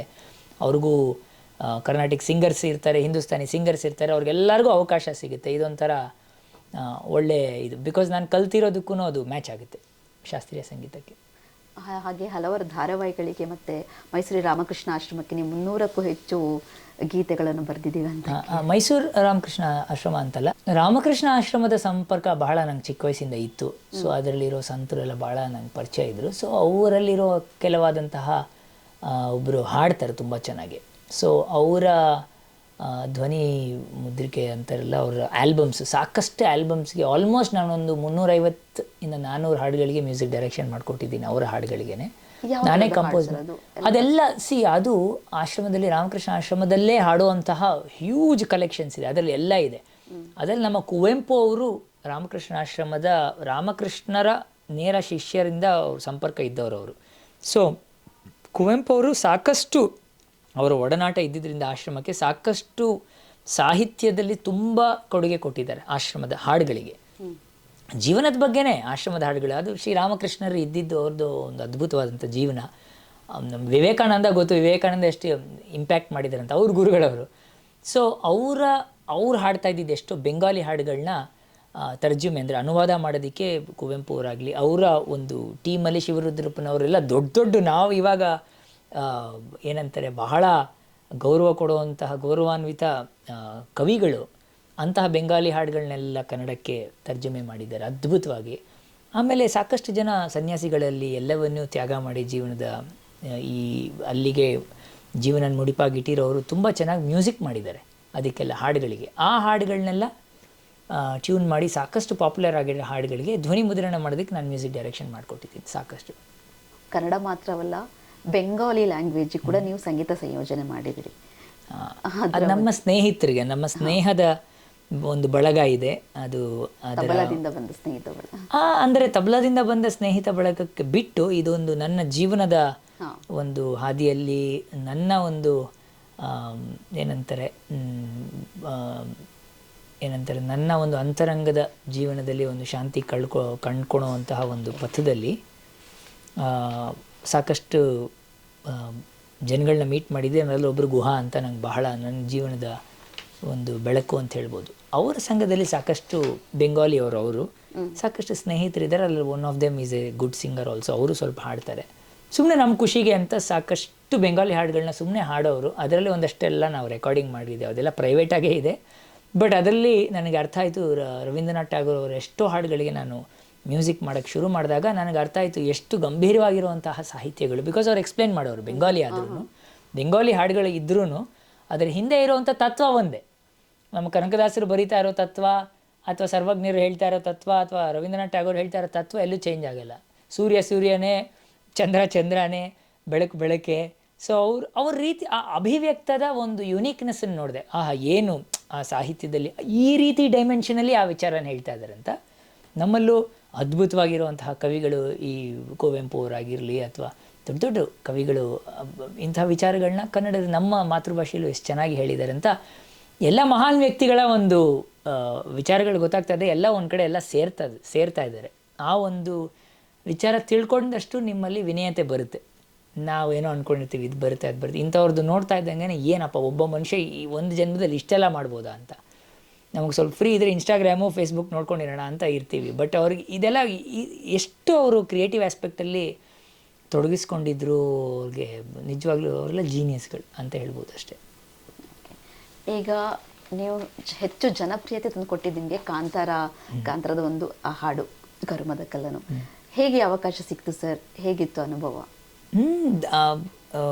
ನಾನು ಸಾಕಷ್ಟು ಕಡೆ ಹೇಳ್ದಂಗೆ ಅಜನೀಶ್ ಅವರು ನನಗೆ ಪರಿಚಯ ಇದ್ದರು. ಬಟ್ ಇಂಡಸ್ಟ್ರಿನಲ್ಲಿ ಅವರು ಕೆಲಸ ಮಾಡ್ತಾಯಿದ್ರು ಮುಂಚೆ. ನಾನು ಹೇಳ್ತಾ ಇರೋದು 20 ವರ್ಷ ಮುಂಚೆ ನಾನು ಕೆಲಸ ಮಾಡ್ತಾಯಿದ್ದೆ. ಬಟ್ ನಂದು ಲೈವ್ ಸಂಗೀತದಲ್ಲಿ, ಲೈವ್ ರೆಕಾರ್ಡಿಂಗ್ಸಲ್ಲಿ ಈ ಥರದ್ದು ತೊಡಗಿಸ್ಕೊಳ್ತಾ ಇದ್ದೆ. ನಂದು ಮೇಯ್ನ್ ಥಿಂಗ್ ಏನಂದರೆ, ನಾನು ಮೇನ್ ಸ್ಟ್ರೀಮ್ ಮ್ಯೂಸಿಕ್ ಡೈರೆಕ್ಷನ್ಗೆ ಆದಷ್ಟು ಸ್ವಲ್ಪ ಕಾನ್ಷಿಯಸ್ಲಿನೇ ನಾನು ಸ್ವಲ್ಪ ಅವಾಯ್ಡ್ ಮಾಡ್ತಾ ಬಂದೆ. ಯಾಕಂದರೆ ನಾನು ಸಾಕಷ್ಟು ಬೇರೆ ವಿಚಾರದಲ್ಲಿ ಸಂಗೀತ ಮಾಡ್ತಾಯಿದ್ದೀನಿ. ನಾನೇನು ಮಾಡಬಾರ್ದು ಅಂತಲ್ಲ, ಆ ರೀತಿ ನನ್ನ ಒಂದು ಮೈಂಡ್ಸೆಟ್ಟಿಗೆ ವರ್ಕ್ ಆಗೋ ರೀತಿಲಿ ಅವಕಾಶ ಬಂದರೆ ಖಂಡಿತ ನಾನು ಮ್ಯೂಸಿಕ್ ಡೈರೆಕ್ಷನ್ ಮಾಡ್ತೀನಿ. ಬಟ್ ನಾನು ಹೇಳ್ದಂಗೆ ನನ್ನ ಜೀವನದಲ್ಲಿ ಸಮಥಿಂಗ್ ಮೋರ್ ಇಂಪಾರ್ಟೆಂಟ್ ಈಗಿನ ಜೀವನದಲ್ಲಿ ಅದು ನಡೀತಾ ಇರೋದ್ರಿಂದ ನಾನು ಕಾನ್ಷಿಯಸ್ಲಿ ಸಿನಿಮಾಗೆ ಮ್ಯೂಸಿಕ್ ಡೈರೆಕ್ಷನ್ ಮಾಡೋದನ್ನು ನಾನು ಆ್ಯಕ್ಟಿವ್ ಆಗಿ ತೊಗೊಂಡಿಲ್ಲ. ಬಟ್ ನಮ್ಮ ಸ್ನೇಹಿತರು ಅಜನೀಶ್ ಥರ ಆಗಿರಲಿ, ಅರ್ಜುನ್ ಜನ್ಯ ಥರ ಸರ್ಗಳ ಅಥವಾ ರವಿ ಬಸ್ರೂರಾಗಿರಲಿ, ಸಾಕಷ್ಟು ಸಿನಿಮಾ, ವಾಸುಕಿ ವೈಭವ್, ಇವರೆಲ್ಲ ಸಿನಿಮಾಗೆ ಮಾಡ್ತಾ ಇರೋರೇ. ಎಷ್ಟೊಂದು ಜನ ನಂಗೆ ಬಂದು ಕೇಳಿದೆ, ಯಾಕೆ ನೀವು ಮ್ಯೂಸಿಕ್ ಡೈರೆಕ್ಷನ್ ಮಾಡಿಲ್ಲ, ನೀವು ಇಂಡಸ್ಟ್ರಿನಲ್ಲೇ ಇದ್ರಿ ಹಿಂಗೆ ಅಂತ. But the only thing is ಆ ಪ್ರಾಸೆಸ್ ಏನಂದರೆ, ಒಂದು ಸಿನಿಮಾಗೆ ನಾವು ಟೈಮ್ ಕೊಡಬೇಕಂದ್ರೆ ಅದಕ್ಕೆ ಸಂಪೂರ್ಣವಾಗಿ ಮನಸ್ಸು, ತನುಮನ ಎಲ್ಲ ಕೊಟ್ಬಿಡ್ಬೇಕು ಅದಕ್ಕೆ. ಸೊ ಇದನ್ನು ನಾನು ಮಾಡಿದಾಗ ನನ್ನ ಸಂಗೀತದ ಬೇರೆಯ ಪ್ರಕಾರದಲ್ಲಿ ನಾನು ಫೋಕಸ್ ಮಾಡಲಿದ್ದು ಸ್ವಲ್ಪ ಕಡಿಮೆ ಆಗುತ್ತೆ. ಪ್ಲಸ್ ನಾನು ನನ್ನ ಸಂಘ ಏನಂತಾರೆ ಗುಹಾ ಅಂತ, ನನ್ನ ಜೀವನದಲ್ಲಿ ಅದು ಬಹಳ ಇಂಪಾರ್ಟೆಂಟ್ ಒಂದು ಸಂಘ. ಅದರಲ್ಲಿ ಆದಷ್ಟು ನನ್ನ ಜೀವನನ ಅವ್ರ ಜೊತೆಯಲ್ಲಿ ಇದ್ದು ಜಾಸ್ತಿ ಬೆರೆಯುವಂತಹ ಒಂದು ಇಂಟ್ರೆಸ್ಟ್ ಜಾಸ್ತಿ ಇರೋದ್ರಿಂದ I spend time mostly within. So I prioritise few things. ಆದ್ದರಿಂದ ಸಿನಿಮಾ ಸಂಗೀತಕ್ಕೆ ಮ್ಯೂಸಿಕ್ ಡೈರೆಕ್ಷನ್ ಅಲ್ಲದೆ ಮ್ಯೂಸಿಕ್ ಡೈರೆಕ್ಟರ್ ಏನೇನೆಲ್ಲ ಮಾಡಿರ್ತಾರೆ ಅದು ಬಿಟ್ಟು ಏನು ಮಿಕ್ಕಿದೆಲ್ಲ ಕೆಲಸಗಳಿಗೆ ನಾನು ಮಾಡಿಕೊಡ್ತೀನಿ. ಬಿಕಾಸ್ ಅದು ಬೇಗ ಆಗುತ್ತೆ. ಇವಾಗ ಒಂದು ಟ್ಯೂನ್ ಮಾಡಬೇಕಂದ್ರೆ ಆ ಟ್ಯೂನ್ ಅಪ್ರೂವಲ್ಗೆ ಟೈಮ್ ಆಗುತ್ತೆ. ಡೈರೆಕ್ಟರ್ಸ್ ಜೊತೆ ಬ್ಯಾಕ್ ಆ್ಯಂಡ್ ಫೋರ್ತ್ ಮಾಡಬೇಕು. ಆಮೇಲೆ ಹಲವಾರು ಪ್ರೊಡ್ಯೂಸರ್ಸ್ ಟೀಮ್ ಆಗಿ, it's A team work. So ಅದೊಂದು ದೊಡ್ಡ ಜರ್ನಿ. ಅದಕ್ಕೆ ಫುಲ್ ಟೈಮ್ ಇಟ್ಬಿಡ್ಬೇಕು ಇಡೀ ಮನ್ಸನ್ನು. ಅದಕ್ಕೆ ಪ್ಯಾಷನ್ ಇರೋರೇ ಮಾಡಬೇಕು. ಸೊ ಆ ರೀತಿಲಿ ಸಾಕಷ್ಟು ಜನ ಸಕ್ಸಸ್ಫುಲ್ ಆಗಿರೋ ಬ್ಯೂಟಿಫುಲ್ ಮ್ಯೂಸಿಕ್ ಡೈರೆಕ್ಟರ್ಸ್ ಆಲ್ರೆಡಿ ಇಂಡಸ್ಟ್ರಿನಲ್ಲಿ ಇದ್ದಾರೆ ಆ್ಯಂಡ್ ಮಾಡ್ತಾಯಿದ್ದಾರೆ. ಅಂಥವ್ರು ನಂಗೆ ಸಂಪರ್ಕ ಇರೋದ್ರಿಂದ ನಂಗೆ ಕಾಂಟ್ಯಾಕ್ಟ್ ಮಾಡಿದ್ರು. ಸೊ ಆ ರೀತಿಲೇ ಒಂದು ಹಾಡು ಹಾಡಬೇಕು ಅಂದಾಗ ಆಯಿತು ಹಾಡ್ಕೊಡ್ತೀನಿ. ಬಿಕಾಸ್ ಅವ್ರಿಗೆ ಗೊತ್ತಾಗಿದೆ ನಾನು ಹಾಡ್ತೀನಿ ಕೂಡ, ಇದೆಲ್ಲ ವಾದ್ಯಗಳಲ್ಲದೆ ಒಂದು ಸ್ವಲ್ಪ ಹಾಡ್ತೀನಿ ಅಂತ. ಅದರಲ್ಲೂ ನನ್ನ ವಾಯ್ಸ್ ಬೇಕಂದರೆ ಅದಕ್ಕೆ ಯಾವುದೋ ಒಂದು ಸಾಂಗಲ್ಲಿ ಅಥವಾ ಸೀನಲ್ಲೋ ಅಥವಾ ಮೂವಿಲಿ ಯಾವುದೋ ಒಂದು ಪರ್ಟಿಕ್ಯುಲರ್ ರೀಸನ್ ಇದ್ದರೆ ಮಾತ್ರ ನಂಗೆ ಅವ್ರು ಕಾಂಟ್ಯಾಕ್ಟ್ ಮಾಡ್ತಾರೆ. ಸೊ ನಂಗೆ ಗೊತ್ತಿರುತ್ತೆ ಸಾಂಗ್ ಕಳಿಸಿ ಅಂತ ಹೇಳಿದೆ. ಸೊ ಅದೇ ರೀತಿ ನನಗೆ ಮ್ಯಾಚ್ ಆಗೋವಂಥ ಸ್ಟೈಲಲ್ಲೇ ಇದ್ದಿದ್ದರಿಂದ ಹಾಡಿದೆ ನಾನು. ಒಂದು ಇಟ್ ಬಿಕೇಮ್ ಕರ್ಮ ಸಾಂಗ್. ಹಗೆಯಲಿ ಕೋವಿಗೆ ತಲೆ ಕೊಡೋ ಮರುಳರ ಗುಡಿಯಲಿ ದೈವವು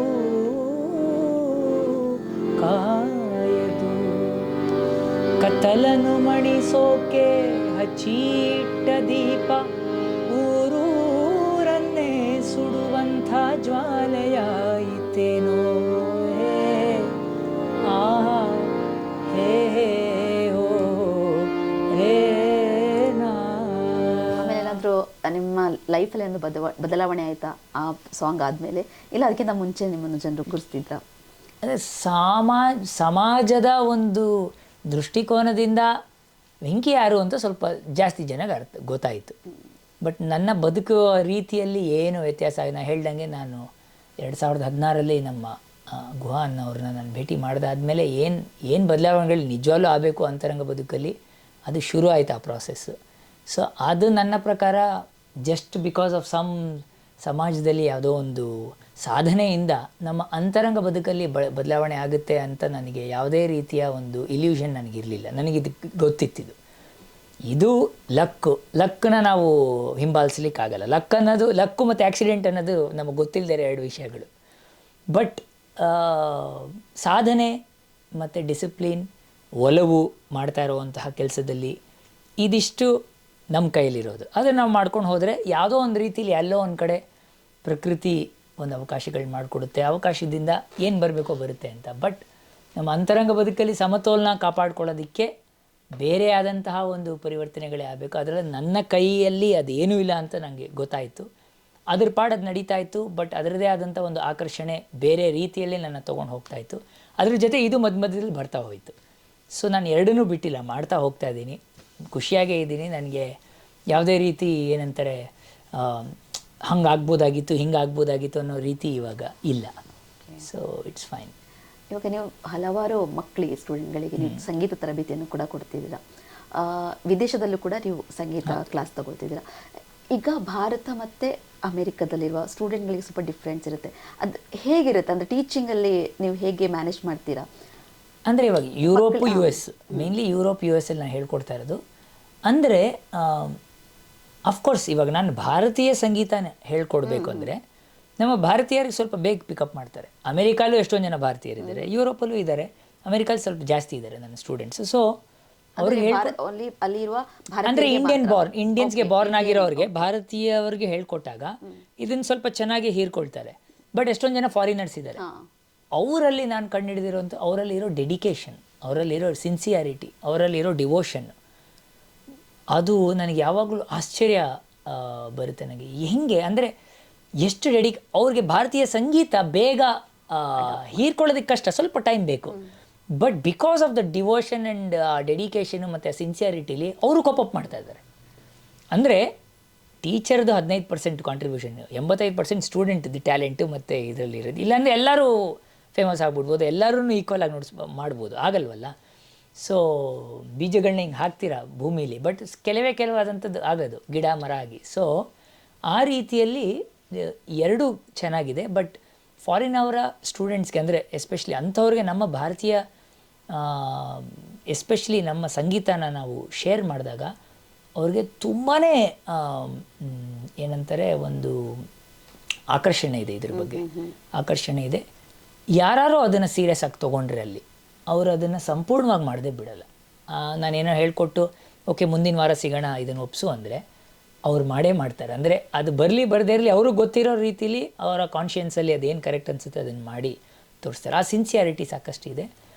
ಭಾರತೀಯರಲ್ಲೂ ಅಫ್ಕೋರ್ಸ್ ಖಂಡಿತ ಇದೆ, ನಮ್ಮ ಸ್ಟೂಡೆಂಟ್ಸಲ್ಲೂ ತುಂಬ ಜನ. ಬಟ್ ಅವ್ರಿಗೆ ಇನ್ನೊಂದು ಅಡ್ವಾಂಟೇಜ್ ಏನಂದರೆ ಈ ಸಂಸ್ಕಾರ ಇರೋದ್ರಿಂದ ಜೆನೆಟಿಕಲ್ಲಿ ಬೇಗ ಇದನ್ನು ಗ್ರಹಿಸಿ ಅದನ್ನು ಇನ್ನೂ ಸಹಜವಾಗಿ ಅದನ್ನು ಅಭಿವ್ಯಕ್ತಗೊಳಿಸ್ತಾರೆ. ಸೊ ಅದರಿಂದ ನನಗೆ ಎರಡೂ ಭಾಳ ಖುಷಿ. ಇಬ್ಬರೂ ಎರಡು ಥರನೂ ಜನಗಳಿದ್ದಾರೆ, ನನಗೇನು ವ್ಯತ್ಯಾಸ ಅಂತಿಲ್ಲ. ಮನುಷ್ಯ ಮತ್ತು ಅದರ ಬ್ರೈನು ಮತ್ತು ಅವರಲ್ಲಿರುವಂತಹ ದಾಹ ಎಲ್ಲ ಮ್ಯಾಟ್ರ್ ಆಗುತ್ತೆ. ಇಲ್ಲೂ ನಮಗೆ ನನ್ನ ಸ್ಟುಡಿಯೋಲ್ಲೂ ಇರ್ಬೇಕಾದ್ರೆ ಸಾಕಷ್ಟು ಜನ ಬರ್ತಾ ಇದ್ದಾರೆ. ಹೀಗೆ ಎಲ್ಲೋ ಇನ್ಸ್ಟಾಗ್ರಾಮಲ್ಲಿ ನೋಡ್ತಾರೆ, ಎಲ್ಲೋ ನಾನೇ ಇನ್ಸ್ಟಾಗ್ರಾಮಲ್ಲಿ ಜಾಸ್ತಿ ನಾನೇನು ಪಾಪ್ಯುಲಾರಿಟಿಗೋಸ್ಕರ ಅದು ಮಾಡ್ಕೊಳ್ಳೋಕ್ಕಾಗಲಿ ಪ್ರಮೋಟ್ ಮಾಡ್ಕೊಳ್ಳೋಕ್ಕಾಗಿ ಏನು ಮಾಡಿದವನಲ್ಲ. ಬಟ್ ನನ್ನ ಮೈಂಡ್ಸೆಟ್ಗೆ ಸೂಟ್ ಆಗೋವಂಥ ಕೆಲವಾರು ಜನ ಬರ್ತಾ ಇದ್ದಾರೆ, ಕಲಿತಾ ಇದ್ದಾರೆ. ಟೆಕ್ನಿಷಿಯನ್ಸ್ ಇದ್ದಾರೆ, ಸೌಂಡ್ ಇಂಜಿನಿಯರಿಂಗ್ ಕಲಿಯುವಂಥವ್ರಿದ್ದಾರೆ, ಮ್ಯೂಸಿಕ್ ಕಲಿಯೋರಿದ್ದಾರೆ, ವೋಕಲ್ ಕಲಿಯೋರಿದ್ದಾರೆ, ತಬಲಾ ಕಲಿಯೋರಿದ್ದಾರೆ, ಸ್ವಲ್ಪ ಇನ್ಸ್ಟ್ರೂಮೆಂಟ್ ಕೀಬೋರ್ಡು ಹಾರ್ಮೋನಿಯಂ ಇಂಥದ್ದೆಲ್ಲ ಕಲಿಯೋರಿದ್ದಾರೆ. ಒಂದಷ್ಟು ಜನ ಗಿಟಾರ್ ಅದೆಲ್ಲ ಕಲಿಬೇಕು ಅಂದರೆ ನಮ್ಮ ಸ್ನೇಹಿತರಿದ್ದಾರೆ, ಅವ್ರಿಗೆ ಹೇಳ್ತಾ ಇರ್ತೀನಿ. ಸೊ ಅಂದರೆ ಬೇಸಿಕಲಿ ನನ್ನ ಹತ್ರ ಬಂದಾದಮೇಲೆ they feel comfortable somehow I don't know. ನಾನು ತುಂಬ ರೆಸ್ಟ್ರಿಕ್ಟೆಡ್ ಎನ್ವೈರ್ಮೆಂಟ್ ಇಟ್ಟಿಲ್ಲ, ಹಿಂಗೆ ಇರಬೇಕು ಹಂಗಿರಬೇಕು. ಆಫ್ಟರ್ ಫ್ಯೂ ಡೇಸ್ ನನ್ನ ಜೊತೆ ಇದ್ದಾದ್ಮೇಲೆ ಅವ್ರಿಗೆ ಅರ್ಥ ಆಗ್ತಾ ಇದೆ, ತುಂಬ ಫ್ರೀ ಅವರು, ನಾವು ಅಂದ್ಕೊಂಡಂಗಲ್ಲ ಅಯ್ಯೋ ಇವರು ಸಿಂಗರು, ಇವ್ರು ಪ್ಲೇಬ್ಯಾಕ್ ಸಿಂಗರು, ಇವ್ರು ದೊಡ್ಡ ಸಂಗೀತಗಾರರು 30 ವರ್ಷದಿಂದ ಇದ್ದಾರೆ, ಹಿಂಗೆ ಹಂಗೆ ಅಂತ ಅಂದ್ಕೊಂಡು ಬರ್ತಾರೆ. ಆಮೇಲೆ ನಾನು ಮೀಟ್ ಮಾಡಿದ್ದು ಒಂದು ವಾರದಾದ್ಮೇಲೆ ಗೊತ್ತಾಗುತ್ತೆ I am like their friend. But ಒಂದು ಡಿಸಿಪ್ಲಿನ್ ಇಂಪಾರ್ಟೆಂಟ್, ಒಂದು ಸಿನ್ಸಿಯಾರಿಟಿ ಇಂಪಾರ್ಟೆಂಟ್. ಸೊ ಅದು ನಾನು ಯಾವಾಗಲೂ ಹೇಳಿರ್ತೀನಿ. ನನ್ನ ಜೊತೆಗೆ ಯಾರೇ ಸಂಗೀತದಲ್ಲಿ ಒಡನಾಟ ಮಾಡಿದಾಗ ಬೇಸಿಕಲಿ ಬೇಕಾಗಿರೋದು ಸಿನ್ಸಿಯಾರಿಟಿ ಟು ದಿ ಸಬ್ಜೆಕ್ಟ್. ಇದೊಂದು ಬಹಳ ಸೇಕ್ರೆಡ್ ಥಿಂಗ್. ಸೊ ಅದನ್ನು ನೀವು ಮಾಡ್ತಾ ಇರೋ ತನಕ ವಿ ಆರ್ ಲೈಕ್ ಫ್ರೆಂಡ್ಸ್ ಅಂತ. So they feel happy. And ನಾನು ಹೇಳ್ತೀನಿ, ಸುಮ್ಮನೆ ನಂಬೇಡಿ, ನನ್ನ ಜೊತೆ ಇದು ನೋಡಿ ನಿಮ್ಗೆ ಹಂಗೆ ಅನ್ಸಿದ್ರೆ ಯು ವಿಲ್ ಫೀಲ್ ಬೆಟರ್ ಅಂತ. Many people are they are all like my friends and family. So it's good. Because ನಾನು ನಮ್ಮ ಗುರುಗಳ ಹತ್ರ ಕಲ್ತಾಗ ಹಂಗಿತ್ತು. ಅವ್ರು ನಂಗೆ ತುಂಬ ರೆಸ್ಟ್ರಿಕ್ಟ್ ಮಾಡಿದ್ದನ್ನು ಒಪ್ಸು, ಇದಾದ್ಮೇಲೆ ನೆಕ್ಸ್ಟ್ ಪಾಠ ಆಯಿತು ಮುಗೀತು ಆಯಿತು, ನೀನು 1000 ರೂಪಾಯಿ ಕೊಡು 2000 ರೂಪಾಯಿ ಕೊಡು, ಹಂಗೆ ಕಲ್ತಿದ್ದಿದ್ರೆ ನಮಗೆ ಈ ರೀತಿ ನಮ್ಮ ಸಂಗೀತ ಬರ್ತಾರೆ. ಅವ್ರ ಮೂಡಲ್ಲಿದ್ದಾಗ ತಗೋ ಅದು ತಗೋ ಇದು ತಗೋ, ಎಷ್ಟು ಧಾರೆ ಎರೆದ್ರು ಅವ್ರ ಸಂಗೀತನ, ಎಷ್ಟು ಪ್ರೀತಿಯಿಂದ. ಪ್ಲಸ್ ನಾವು ಅವ್ರ ಜೊತೆಗೆ ಏನೋ ನಮ್ಮ ಮಾವನೋ ನಮ್ಮ ಅಂಕಲ್ ಜೊತೆ ಇದ್ದರೆ ಹೆಂಗಿರುತ್ತೆ ಆ ರೀತಿಯಾದಂಥ ಸ್ಪೇಸಲ್ಲಿ ಇದ್ದಿದ್ದಕ್ಕೆ ಸಂಗೀತ ನಮ್ಗೆ ಒಲಿತು. ಭಯದ ವಾತಾವರಣದಲ್ಲಿ ಸಂಗೀತ ಒಲಿಯಲ್ಲ. ಪ್ರೀತಿ ಮತ್ತು ವಿಶ್ವಾಸ, ಬಾಂಧವ್ಯ, ಒಂದು ಸಾಂಗತ್ಯ, ಒಂದು ಸ್ನೇಹ ರೀತಿಯ ಎನ್ವೈರ್ಮೆಂಟ್ ಇದ್ದಾಗ ನಾವು ತಪ್ಪು ಮಾಡೋದಕ್ಕೆ ಭಯ ಪಡಲ್ಲ. ತಪ್ಪು ಮಾಡೋದಕ್ಕೆ ಒಬ್ಬರು ಟೀಚರ್ ಜೊತೆ ಭಯ ಪಡದೇ ಇದ್ದಾಗ ಬೇಗ ತಿದ್ಕೊಳ್ತೀವಿ, ಬೇಗ ಮುಂದೆ ಹೋಗ್ತೀವಿ, ಬೇಗ ಅದು ವೃದ್ಧಿಯಾಗುತ್ತೆ. ಕಾನ್ಫಿಡೆನ್ಸು ಇರುತ್ತೆ. ಮುಂದೆ ಎಲ್ಲೋ ನಾವು ತಪ್ಪು ಮಾಡ್ತೀವಿ ಅನ್ನೋ ಭಯನೂ ಇರಲ್ಲ. ಬಂದರೆ ಬರುತ್ತಿಲ್ಲ ಅಂದರೆ ಇಲ್ಲ ಅಂದ್ಕೊಂಡು ಹೋಗ್ತಾ ಇರ್ತೀವಿ. ಇದೇ ಬೇಕಾಗಿರೋದು ಮೇನ್ಲಿ. ಇದು ಸಂಗೀತ ಒಂದೇ ಅಲ್ಲ, ಒನ್ ಬರೀ ಮ್ಯೂಸಿಕ್ ಅಲ್ಲ, ಬೇರೆ ಇದೆ. ಇದು ಬ್ರೈನ್ ಕೆಲಸಗಳು, ನಾವು ಏನೇನೋ ಕ್ಯಾರಿ ಫಾರ್ವರ್ಡ್ ಮಾಡಿ ತಲೆಯಲ್ಲಿ ಇಟ್ಕೊಂಡಿರ್ತೀವಿ. ಇದೆಲ್ಲ ಜೀವನದಕ್ಕೆ ನಾವು ಹೆಂಗೆ ನಮ್ಮ ಮೈಂಡನ್ನು ಹ್ಯಾಂಡಲ್ ಮಾಡ್ತೀವಿ ಅನ್ನೋದೆಲ್ಲ ವಿಷಯ ಬೇರೆ. ಸಂಗೀತ ಇನ್ನೊಂದು ವಿಷಯ. ಸಂಗೀತ ಅದ್ರ ಪಾಡೋದಿರುತ್ತೆ. ನಮ್ಮಲ್ಲಿ ಎಷ್ಟೊಂದು ಆಲ್ಟ್ರೇಷನ್ಸ್ ಎಲ್ಲ ಮಾಡ್ಕೊಳ್ಳೋದಕ್ಕೆ. ಅದಕ್ಕೆ ಮುಂಚಿನ ಕಾಲದಲ್ಲಿ ಗುರು ಜೊತೆ ಇರಬೇಕು ಅಂತ ಯಾಕೆ ಹೇಳ್ತಾ ಇದ್ರು ಅಂದರೆ, ಅವ್ರ ಜೊತೆ ಇದ್ದು ಕಲ್ತಾಗ ಎಲ್ಲ ನೋಡ್ತೀವಿ, ಎಲ್ಲ ಆಸ್ಪೆಕ್ಟನ್ನು. ಸುಮ್ಮನೆ okay Wednesday okay 5 o'clock class, okay 3/4 ಗಂಟೆ ಸಾರೇ ಗ ಮ ಪ ದ ನಿ ಸ ಆಯ್ತು ಕಲಿತೆ, ಮ್ಯೂಸಿಕ್ ಕ್ಲಾಸ್ ಮಾಡ್ತಾ ಇದ್ದೀನಿ, ಓಕೆ ಹಂಗಿದೆ. ಇಟ್ ಈಸ್ ಜಸ್ಟ್ ಲೈಕ್ ಮಾಡಬೇಕು ಅಂತ ಮಾಡ್ದಂಗೆ. ಅದರೊಳಗೆ ಧುಮುಕೋರಿಗೆ ನಾನು ಬಹಳ ಒಳ್ಳೆ ಫ್ರೆಂಡ್ ಆಗಿದ್ದೀನಿ. ಆ ಥರ ಧುಮುಕದವ್ರು ಇದ್ದಾರೆ ನನ್ನ ಜೊತೆಗೆ. ಧುಮುಕ್ಬೇಕು ಅಂತ, ಅದರೊಳಗೆ ಆಳವಾಗಿ ಹೋಗ್ಬೇಕು ಅಂತ ಇರೋರು ನನ್ನ ಸ್ನೇಹಿತರಿದ್ದಾರೆ. ಅವ್ರಿಗೂ ಅದರದೇ ಆದಂಥ ರುಚಿ ಸಿಗ್ತಾ ಇದೆ. ಸೊ ಚೆನ್ನಾಗಿ ನಡೀತಾ ಇದೆ. ಜನರಿಗೆ ನೀವು ಸಂಗೀತ ಕ್ಲಾಸನ್ನು ಕೊಟ್ಟಿದ್ದೀರಾ. ಆಮೇಲೆ ಯಾರಾದರೂ ಒಂದು ಗುರುತಿಸ್ಕೊಂಡವ್ರು ಇದ್ದಾರಾ? ಒಂದು ಸಿನಿಮಾ ಇಂಡಸ್ಟ್ರಿಯಲ್ಲಾಗಿರ್ಬೋದು. ಸಿನಿಮಾ ಇಂಡಸ್ಟ್ರಿನಲ್ಲಿ ಗುರುತಿಸ್ಕೊಳ್ಳೋದಕ್ಕೆ ಅದು ಬೇರೆ. ಯಾಕಂದರೆ ಅದಕ್ಕೆ ಬೇರೆ ಥರ, ಅಂದರೆ ಯಂಗ್ಸ್ಟರ್ಸು ಶಾಸ್ತ್ರೀಯವಾಗಿ ಸಂಗೀತ ಕಲ್ತಿರೋರಲ್ಲಿ ಸಿನಿಮಾ ಇಂಡಸ್ಟ್ರಿಯಲ್ಲಿ ಗುರುತಿಸ್ಕೊಳ್ಳೋದು ಹೆಂಗೆ ಗೊತ್ತಿಲ್ಲ. ಬಟ್ ಶಾಸ್ತ್ರೀಯ ಸಂಗೀತದಲ್ಲಿ ನನಗೆ 2-3 ಜನ ಇದ್ದಾರೆ. ಅಂದರೆ ನನಗಿರೋವಂತಹ ಒಂದು ಹೇಳೋಕ್ಕಲ್ಲ, 60-70 ಗುಡ್ ಸ್ಟೂಡೆಂಟ್ಸಲ್ಲಿ 4-5 ಜನ ತುಂಬ ಚೆನ್ನಾಗಿರೋರು ಇದ್ದಾರೆ. ಅದರಲ್ಲಿ ಅಮೇರಿಕಲ್ಲಿರೋರು 2-3 ಜನ ಚೆನ್ನಾಗಿದ್ದಾರೆ. ಅಲ್ಲಿ ಅವ್ರದ್ದೊಂದು ದೊಡ್ಡ ಕಾರ್ಯಕ್ರಮ ನಡೀತಾ ಇದೆ, ಈ ವರ್ಷನೇ ನಡೀತಾ ಇದೆ. ಸೊ ಆ ಥರ ದೊಡ್ಡ ಕಾರ್ಯಕ್ರಮಗಳು ಕೊಡ್ತಾ slowly they are starting to get into professional life also. ಇಲ್ಲಿರೋರು ಇದ್ದಾರೆ ಒಂದು 4-5 ಕಡೆ. ನನ್ನ ಜೊತೆನೇ, ನನ್ನ ಸ್ಟೂಡೆಂಟ್ಸ್ ಅಂತ ಹೇಳೋದಿಲ್ಲ, ಬಟ್ ನನ್ನ ಜೊತೆಗೆ ಬೆಳೀತಾ ಬಂದರು, ನನ್ನ ಜೊತೆನೇ ಇರ್ತಾ ಹೋದರು. ಒಬ್ಬರು ಅರ್ಜುನ್ ಜನಿ ಅವ್ರ ಜೊತೆಗೆ ಪ್ರೋಗ್ರಾಮರ ಕೆಲಸ ಮಾಡ್ತಾರೆ.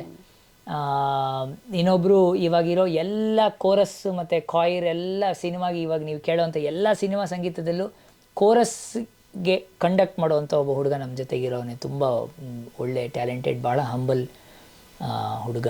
ಅವನು ಇದ್ದಾನೆ, ಅಭಿಷೇಕ್ ಅಂತ, ಚೆನ್ನಾಗಿ ಹಾಡ್ತಾನೆ. ಸೊ ಅವರೆಲ್ಲ ಇಲ್ಲಿ ಬಂದು ನಮ್ಮ ಜೊತೆಗೆ, ನಾನು ಅವ್ರಿಗೆಲ್ಲ ಒಂದು ಟ್ರೆಡಿಷ್ನಲ್ ಟ್ರೈನಿಂಗ್ ಅಂತ ಶುರು ಮಾಡಿದವನಲ್ಲ, ಬಟ್ ನಾನು ಮಾಡ್ತಾಯಿದ್ದಿದ್ದು ಪ್ರಾಜೆಕ್ಟ್ಸಿಂದನೇ ಸ್ವಲ್ಪ ಅವ್ರಿಗೆ ಕೊಟ್ಟು, ಇದನ್ನು ನೊಟೇಷನ್ ಬರೀರಿ, ಇದನ್ನು ಕಣ್ಣಿಡೀರಿ, ಸ್ವರಸ್ಥಾನ ಹುಡುಕಿ, ಹಿಂಗೆ ಅಂತ ಮಾಡ್ತಾಯಿದ್ದೆ. ಅವ್ರು ಅವಾಗ ಫ್ರೀ ಹುಡುಗರು ಎಲ್ಲ. ಸೊ ಸ್ಲೋಲಿ ಇದ್ದೆ. ಬಟ್ ನಾನು ಹೇಳಿದ್ನಲ್ಲ, ಬೇಸಿಕ್ ಸಂಸ್ಕಾರ ಇರಲೇಬೇಕು. ಬೇಸಿಕ್ ಟ್ಯಾಲೆಂಟ್ ಯಾರೂ ಕೊಡೋಕ್ಕಾಗಲ್ಲ. ಸೊ ಆದ್ದರಿಂದ ನಾವೆಲ್ಲ ಕ್ರೆಡಿಟ್ ತೊಗೊಳಕ್ಕಾಗಲ್ಲ. ಬಿಕಾಸ್ ಆ ಟ್ಯಾಲೆಂಟ್ ಎಲ್ಲಿಂದ ಬಂತು ನಾವು ಹೇಳೋಕ್ಕಾಗಲ್ಲ. ನನಗೆ ಹೆಂಗೆ ಬಂತು ಟ್ಯಾಲೆಂಟ್ ಫಸ್ಟು ಯಾರೂ ಹೇಳೋಕ್ಕಾಗಲ್ಲ. ಆ ಟ್ಯಾಲೆಂಟ್ನ ಬೆಳೆಸೋರು ಬೇರೆ, ಅದನ್ನು ಕಂಡುಹಿಡಿದು ಅದಕ್ಕೆ ದಾರಿ ಕೊಡೋರೆ ಆಚಾರ್ಯರು. ಸೊ ಇವರಲ್ಲೆಲ್ಲ ಆ ಪೊಟೆನ್ಷಿಯಲ್ ನಾನು ನೋಡಿ ಸ್ವಲ್ಪ ಮಾಡ್ತಾಯಿದ್ದೆ. ಬಟ್ ಅವರಲ್ಲೂ ಟ್ಯಾಲೆಂಟ್ ಇರೋದ್ರಿಂದ ಅವರು ಸ್ಮಾರ್ಟಾಗಿದ್ದರು. ಸೊ ಇಂಡಸ್ಟ್ರಿನಲ್ಲಿ ಹಾಡಿದ್ರು, ಇಷ್ಟಪಟ್ಟರು. ಸೊ ಅಲ್ಲಿಂದ ಒಬ್ಬರಿಂದ ಕರೆದು ಇವಾಗಿರೋ ಎಲ್ಲ ಜಿನೀಶ್ ಸರ್ಗಾಗಿರಲಿ, ಅಥವಾ ಅಜರುಂಜನಿಯ ಸರ್ ಆಗಲಿ, ರವಿ ಬಸೂರವರಾಗಿರಲಿ, ಚರಣ್ ರಾಜ್, ಹರಿಕೃಷ್ಣ ಸರ್ ಆಗಿರಲಿ, ಅವ್ರದ್ದು ಯಾವುದೇ ಹಾಡುಗಳ ಪ್ರಾಜೆಕ್ಟ್ ಇದ್ರು ಸಿನಿಮಾಲಿ, ಅವರೇ ನಮ್ಮ ಹುಡುಗರೇ ಎಲ್ಲ ಒಂದು 6 ಜನ ಹುಡುಗರಿದ್ದಾರೆ. ರೆಗ್ಯುಲರಾಗಿ ಅವ್ರೋಗಿ ಹಾಡ್ತಾ ಇರ್ತಾರೆ.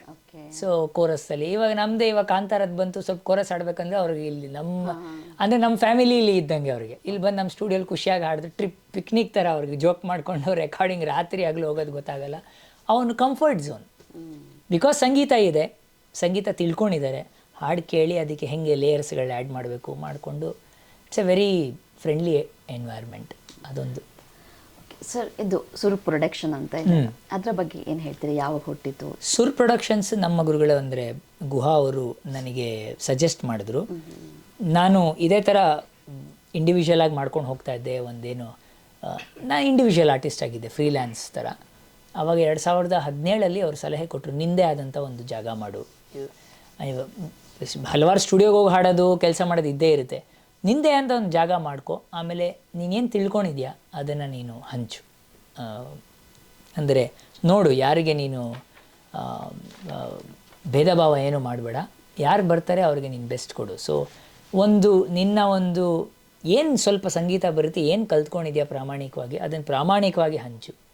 ಯಾವುದೇ ಆದಂಥ ಒಂದು ರೆಸ್ಟ್ರಿಕ್ಷನ್ ಮಾಡ್ಕೋಬೇಡ. ಹಿಡಿತ ಅದು ಸಂಪೂರ್ಣವಾಗಿ ಕೊಡೋದಕ್ಕೆ ಒಂದು ಜಾಗ, ಅಂದರೆ ಹೇಳ್ಕೊಡೋದಕ್ಕೆ ಒಂದು ಜಾಗ. ಇನ್ನೊಂದು, ನನ್ನ ಕೆಲಸಗಳು, ನನ್ನ ಪ್ರೊಡಕ್ಷನ್ಸು, ನನಗೆ ಬರುವಂಥ ಆಪರ್ಚುನಿಟಿಗೂ, ನನ್ನ ಜೀವನ ನಡೆಯೋದಕ್ಕೂ ನನ್ನದೇ ಆದಂಥ ಒಂದು ಸ್ಟುಡಿಯೋ ಇದ್ದಾಗ ಡಿಪೆಂಡೆನ್ಸಿನೂ ಕಡಿಮೆ ಇರುತ್ತೆ ಅಂತ ಅವ್ರು ಸಲಹೆ ಕೊಟ್ಟರು. ಆವಾಗಿದು ಸುರ್ ಸಂಸ್ಥೆ ಅಂತ ಮಾಡ್ಕೊಂಡು, ಇದು ನಮ್ಮ ಒಂದು ಮನೆ ಹೋಮ್ ಸ್ಟುಡಿಯೋ ಆಗಿ ಮಾಡಿಕೊಂಡೆ ನಾನು. ಕಂಪ್ಲೀಟ್ಲಿ ಒಂದು ಸ್ಟುಡಿಯೋ ಥರ ಕಟ್ಟಿಸಿ ಒಂದು ದೊಡ್ಡದಾಗಿ ಮಾಡಿ ಕಮರ್ಷಿಯಲ್ ಆಗಿ ಎಲ್ಲರಿಗೂ ಪಬ್ಲಿಕ್ ಸ್ಟುಡಿಯೋ ಥರ ಮಾಡಿಲ್ಲ. ನನ್ನ ಕೆಲಸಗಳಿಗೆ ಮಾತ್ರ ಸೀಮಿತವಾಗಿರುವಂತಹ ಒಂದು ಸಣ್ಣ ಜಾಗ ನಾನು ಮಾಡಿಕೊಂಡು ಎಕ್ವಿಪ್ಮೆಂಟ್ಸ್ಗಳನ್ನೆಲ್ಲ ನಾನು ಇನ್ವೆಸ್ಟ್ ಮಾಡಿ ಶುರು ಮಾಡಿದೆ. ಸೊ ನಾನಿವಾಗ ಯಾವುದೇ ಸಿನಿಮಾಗೆ ಅಥವಾ ಯಾವುದೇ ಬಾಲಿವುಡ್ ಆಗಲಿ ಅಥವಾ ಕನ್ನಡ ಆಗಲಿ ಅಥವಾ ತೆಲುಗು ಆಗಲಿ ಅಥವಾ ಬೇರೆ ಎಷ್ಟೊಂದು ಸಮ್ಟೈಮ್ ಫ್ರೆಂಚ್ ಸಿನಿಮಾಗಳಿಗೆಲ್ಲ ನನಗೆ ರಿದಮ್ಸ್ ಅಥವಾ ಮ್ಯೂಸಿಕ್ ಅರೇಂಜ್ ಮಾಡಿಕೊಡಿ ಅಂತ ಕೇಳ್ತಾರೆ. ನಾನು ಅಂದರೆ ಆದಷ್ಟು ಅಂದರೆ ನಾನೇ ಹಾಡಬೇಕು ಅಂತ ಡೈರೆಕ್ಟ್ರ್ ಕೇಳಿದ್ರೆ ಬೇರೆ ಸ್ಟುಡಿಯೋಸ್ಗೆ ಹೋಗ್ತೀನಿ ಅಥವಾ ಮಾಡ್ತೀನಿ. ಆ ಥರ ನಮ್ಮ ಸ್ನೇಹಿತರ ಸ್ಟುಡಿಯೋಗಳಿದೆ, ನಮ್ಗೆ ಎಷ್ಟೋ ಜನ ಪರಿಚಯ ಇರೋರೇನೆ, ಮುಂಚೆಯಿಂದ ಓಡಾಡ್ತಾ ಇದ್ದಿದ್ದು. ಬಟ್ ನನ್ನದೇ ಆದಂಥ ಎಕ್ವಿಪ್ಮೆಂಟ್ಸ್ ಎಲ್ಲ ಇವಾಗ ತುಂಬ ಹೈ ಎಂಡ್ ಎಕ್ವಿಪ್ಮೆಂಟ್ಸ್ ಇರೋದ್ರಿಂದ ಪೀಪಲ್ ಮತ್ತು ಮ್ಯೂಸಿಷಿಯನ್ಸ್ಗೆ ಗೊತ್ತಿದೆ. ಸೊ ಮಾಡಿ ಕಳಿಸ್ಬಿಡಿ ಅಂತಾರೆ ಅಷ್ಟೇ. ಸೊ ನನ್ನ ಸ್ಟುಡಿಯೋಲ್ಲೇ ನಾನು ಮಾಡಿ ಕಳಿಸ್ತೀನಿ, ನನ್ನ ಕಂಫರ್ಟ್ ಝೋನಲ್ಲಿ. ಹಾಗೆ ಇದು ಶುರು ಆಯಿತು. ಒಂದು ಪ್ರೊಡಕ್ಷನ್ಗೆ, ನನ್ನ ಕೆಲಸಗಳಿಗೆ, ಪ್ಲಸ್ ಬೇರೆಯವ್ರಿಗೆ ಹೇಳ್ಕೊಡೋದಕ್ಕೂ. ಆನ್ಲೈನು ಮಾಡ್ತೀನಿ, ಬಟ್ ಬೇರೆಯವ್ರಿಗೆ ಮೇಯ್ನ್ಲಿ ಸ್ವಲ್ಪ ನಾನೇನು ಕಲ್ತ್ಕೊಂಡಿದ್ದೀನಿ, ಒಂದು ಎಲ್ಲ ಥರನೂ ನನ್ನ ಸೆಲ್ಫ್ ಪ್ಯಾಷನಿಂದ ಕಲ್ತ್ಕೊಂಡ್ಬಂದಿರೋದ್ರಿಂದ ಇದನ್ನೆಲ್ಲ ಒಂದು ಕಡೆ ಒಂದು ಕ್ರಮಬದ್ಧವಾಗಿ ಯಾರಿಗೆ ಯಾವ ರೀತಿಲಿ ದಾಹ ಇದೆ ಅವರಿಗೆ ಅದನ್ನು ಸ್ವಲ್ಪ ಕೊಡ್ತಾ ಹೋಗೋಣ. ಅವ್ರು ಅದರಿಂದ ಹೆಂಗಾರೋ ಜೀರ್ಣಿಸ್ಕೊಂಡು ಅದನ್ನು ಮುಂದೆ ಅದನ್ನು ಅವ್ರ ಜೀವನಕ್ಕೆ ಹೆಂಗೆ ಬೇಕೋ ಅದನ್ನು ಉಪಯೋಗ ಮಾಡ್ಕೋಬಹುದು ಅಂತ ಒಂದು ಸ್ವಲ್ಪ ಜವಾಬ್ದಾರಿಯಿಂದ ಪ್ಲ್ಯಾನ್ ಮಾಡ್ತಾಯಿದ್ದೀನಿ ಎಲ್ಲರಿಗೂ. ಅದು ಟ್ಯಾಲೆಂಟ್ಗಳು, ನಮ್ಗೆ ಒಳ್ಳೆ ಟ್ಯಾಲೆಂಟ್ ಬರೋದು ನಮ್ಮ ಕೈಯಲ್ಲಿಲ್ಲ. ನಾವು ಲಕ್ಕಿ ಆಗಿದ್ದರೆ ಒಳ್ಳೆ ಟ್ಯಾಲೆಂಟ್ಗಳು ಬರ್ತಾರೆ, ಅದನ್ನು ಚೆನ್ನಾಗಿ ಮಾಡ್ಕೊಂಡು ಅದು ಮುಂದೆ ತೊಗೊಂಡೋಗಿ ಅದು ಫೀಲ್ಡಿಗೆ ತೊಗೊಂಡೋಗಿ ಅದು ಬೆಳೆಯುತ್ತೆ. ಅದು ನಮ್ಮ ಪ್ರಯತ್ನ ನಾವು ಮಾಡೋದು. ಈಗಿನ ಯುವ ಪ್ರತಿಭೆಗಳಿಗೆ ಸಂಗೀತ ಹಂಚುವ ಕೆಲಸ ಹೇಗಾಗ್ತಿದೆ ನಿಮ್ಮ ಕಡೆಯಿಂದ? ಚೆನ್ನಾಗೇ ಆಗ್ತಾಯಿದೆ. ನಾನು ಹೇಳ್ಕೊಡ್ಬೇಕಾದ್ರೆ ನನಗೆ ಗೊತ್ತಾಗ್ತಾ ಇದೆ, ನಾನು ಯಂಗ್ ಇದ್ದಾಗ ಏನು ದಾಹ ಇತ್ತು ಅದು ಇವತ್ತಿಗೂ ಅದು ಆರಿಲ್ಲ. ಅಂದರೆ ಆ ಬೆಂಕಿ ಏನು ನಾನು ಕಲಿಬೇಕಾದ್ರೆ ಏನಿತ್ತು ಅದು ಹಾಗೇ ಇದೆ. ಸೊ ಈ ಹುಡುಗರು ನೋಡಿದಾಗ ಅವ್ರಿಗೆ ಅರ್ಥ ಆಗ್ತಾ ಇದೆ, ನಾವು ಕೋಪಪ್ ಮಾಡೋಕ್ಕಾಗಲ್ಲ ಅವ್ರ ಕೆಪಾಸಿಟಿ ಮತ್ತು ಅವರ ಒಂದು ಇಂಟ್ರೆಸ್ಟ್ ಮುಂದೆ ಅಂತ. ಬಿಕಾಸ್ ನಾನು ಬೇಕಾದ್ರೆ 3 ಅವರ್ ಒಂದು ವಾದ್ಯದ ಮುಂದೆ ಕೂತ್ಕೊಂಡು ಆ ವಿಚಾರದಲ್ಲಿ ಫುಲ್ಲು ಮುಳುಗಿರ್ತೀನಿ.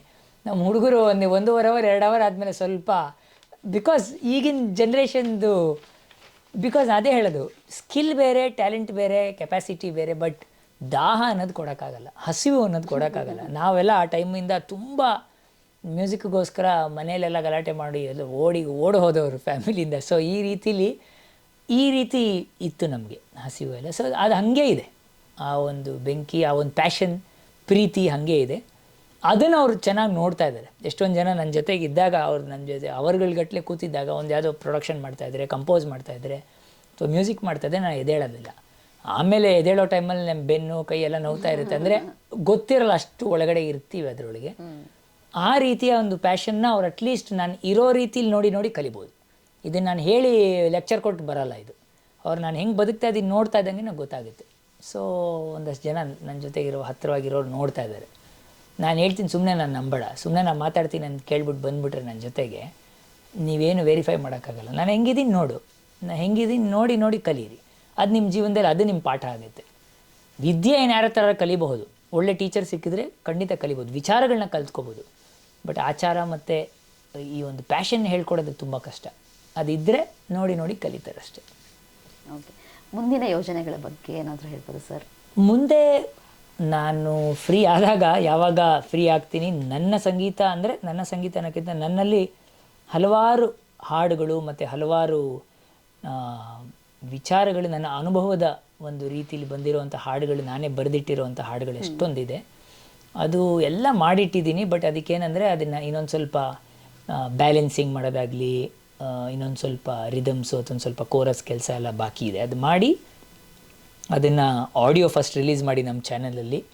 ಇವಾಗ ಕಮರ್ಷಿಯಲಿ ಫೇಮಸ್ ಇರೋ ಎಷ್ಟೊಂದು ಚಾನೆಲ್ಸ್ ಇದ್ದಾರೆ, ಬಟ್ ಅವ್ರಿಗೆ ಭಾಳ ಆಸೆ ಇದೆ ನಮ್ಮ ಸಾಂಗ್ಸ್ ಎಲ್ಲ ತೊಗೊಳೋದಕ್ಕೆ. ಬಟ್ ನಮ್ಮ ಒಂದು ಚಾನಲಲ್ಲೂ ಇದ್ದು ಬೇರೆ ಕಡೆನೂ ಅದನ್ನು ಹಂಚೋಕ್ಕಾದರೆ ಅಲ್ಲೂ ಕೊಟ್ಟು ಸರ್ ನೋಡ್ತೀವಿ ಯಾವ ಹಾಡುಗಳನ್ನ ಕೊಡಬೇಕು ಅಂತ. ಆಮೇಲೆ ಕೆಲವಾದಂಥ ಹಾಡುಗಳಿಗೆ ವೀಡಿಯೋಗಳು ಬೇಕಂದರೆ ವೀಡಿಯೋ ಮಾಡೋದು ಅನ್ನೋ ಥರ ಇದೆ. ಬಟ್ ಮೇಯ್ನ್ ಥಿಂಗು ನನ್ನ ಈ ಹಾಡುಗಳನ್ನ ಅಟ್ಲೀಸ್ಟ್ ಒಂದು ಮಿನಿಮಮ್ ಒಂದು 40-50 ಹಾಡುಗಳಿದೆ, ನಾನೇ ಬರೆದು ಇಟ್ಟಿರೋ ಹಾಡುಗಳು. ಅದು ನನ್ನ ಜೀವನದ ಹಾದಿಯಲ್ಲಿ ಒಂದೊಂದು ಫೇಸಲ್ಲಿ ಒಂದೊಂದು ಹಾಡುಗಳು ಬಂದಿದೆ. ಅದು ನಾನೇ ಎಲ್ಲ ಹಾಡೋದಿಲ್ಲ, ಕೆಲವಾರು ಸಿಂಗರ್ಸ್ ಕೈಲಿ, ಮ್ಯೂಸಿಷಿಯನ್ಸ್ ಕೈಲಿ ಎಲ್ಲ ಹಾಡಿಸ್ತೀನಿ, ಆಮೇಲೆ ಮಾಡ್ತೀನಿ. ಸೊ ಆ ಥರ ಒಂದು ಪ್ಲ್ಯಾನ್ಸ್ ಇದೆ ಮಾಡೋವಂಥದ್ದು. ಅದರಲ್ಲಿ ಸಾಕಷ್ಟು ತತ್ವಗೀತೆ ರೀತಿಲೇ ಇದೆ. ಕೆಲವಾದಂಥ ಒಂದು 30% ಕಮರ್ಷಿಯಲ್ ಹಾಡುಗಳ ಥರನೂ ಇದೆ. ಅದು ಬೇರೆಯವ್ರ ಕೈಲಿ ಹಾಡಿಸ್ತೀನಿ, ನಮ್ಮ ಸ್ನೇಹಿತರ ಕೈಲೆಲ್ಲ ಒಳ್ಳೊಳ್ಳೆ ಟ್ಯಾಲೆಂಟ್, ಇವಾಗೇನು ಟ್ಯಾಲೆಂಟ್ಗೇನು ಕಡಿಮೆ ಇಲ್ಲ. ಸೊ ಹಾಡೋದು ಇರುತ್ತೆ. ಆ್ಯಂಡ್ ನಾನು ಒಂದಷ್ಟು ತತ್ವಗೀತೆಗಳನ್ನ ಹಾಡಿ ಅದನ್ನು ಒಂದು ಕಡೆ ಏನಂತಾರೆ ಆರ್ಕೈವ್ ಅಂತೀವಲ್ಲ, ಆರ್ಕೈವ್ ಮಾಡಿ ಇಡೋ ಥರ ಅಷ್ಟೇ. ನಾನಿಲ್ಲಿ ಇದ್ದಾಗ ಇಷ್ಟು ಬಂತು ನನ್ನ ತಲೆಯಿಂದ, ಒಂದು ಕಡೆ ಇಟ್ಟಿದ್ದೀನಿ ಅನ್ನೋ ರೀತಿಲಿ. ಅದನ್ನು ಇಷ್ಟಪಡೋರು ಅದಕ್ಕೆ ಒಂದು ರೀತಿ ಅದರಿಂದ ಒಂದು ಅರ್ಥ ತೊಗೊಂಡು ಅದನ್ನು ಅವರು ಕೇಳೋದಕ್ಕೆ ಇಷ್ಟಪಡೋರು, ಕೇಳೋದಕ್ಕೆ ಒಂದು ಅವೈಲೇಬಿಲಿಟಿ ಇರಬೇಕು. ಅದನ್ನು ನಾನು ಮಾಡ್ತಾಯಿದ್ದೀನಿ. ಅದಕ್ಕೆ ಟೈಮ್ ಬೇಕು, ಫ್ರೀ ಇದೆ. ಬಿಕಾಸ್ ನಾನು ಹಲವಾರು ಪ್ರಾಜೆಕ್ಟ್ಸ್ ಮಾಡ್ತಾಯಿದ್ದೀನಿ. ನೀವು ಹೇಳ್ದಂಗೆ ಬರೀ ನಾನು ಸಿನಿಮಾ ಸಂಗೀತದಲ್ಲೇ ಇದ್ದಿದ್ದರೆ ಬರೀ ಸಿನಿಮಾ ಸಂಗೀತ ಮಾಡ್ಕೊಂಡಿರ್ಬೋದಾಗಿತ್ತು. ಅವಾಗ ಮ್ಯೂಸಿಕ್ ಡೈರೆಕ್ಷನ್ನು ತೊಗೊಳ್ತಾ ಇದ್ದೆ. ತುಂಬ ಜನ ನನ್ನ ಕೇಳಿದ್ದಾರೆ, ಇಂಟರ್ವ್ಯೂ ಮಾಡೋರಲ್ಲದೆ ಸ್ನೇಹಿತರು ಬಂದು, ಯಾಕೆ ಸರ್ ನೀವು ಮ್ಯೂಸಿಕ್ ಡೈರೆಕ್ಷನ್ ಸಿನಿಮಾಗೆ ಮಾಡಿದ್ರು? ಬಿಕಾಸ್ ನೀವು ಮ್ಯೂಸಿಕ್ ಡೈರೆಕ್ಟರ್ ಅಲ್ಲ ಹಿಂಗೆ ಅಂತ.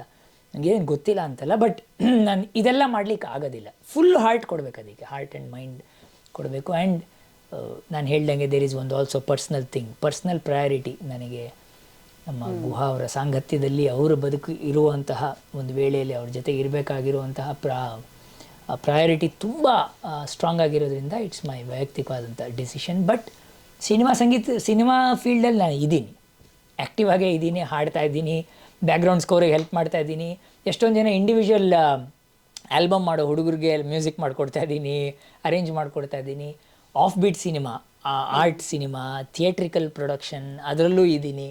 ಡ್ಯಾನ್ಸ್, ನೀವು ಹೇಳ್ದಂಗೆ classical dance forms, contemporary dance forms ಮಾಡ್ತಾಯಿದ್ದೀನಿ. ನ್ಯೂಸ್ ಚಾನಲ್ಗಳು ಇವಾಗ ಸಡನ್ಲಿ ಯಾವುದೋ ಒಂದು ನ್ಯೂಸ್ ಚಾನಲ್ಗೆ ಸ್ವಲ್ಪ ಜಿಂಗಲ್ ಮಾಡಿಕೊಡ್ಬೇಕು ಅಂತಾರೆ, ಅದಕ್ಕೆ ಮಾಡ್ತಾಯಿದ್ದೀನಿ.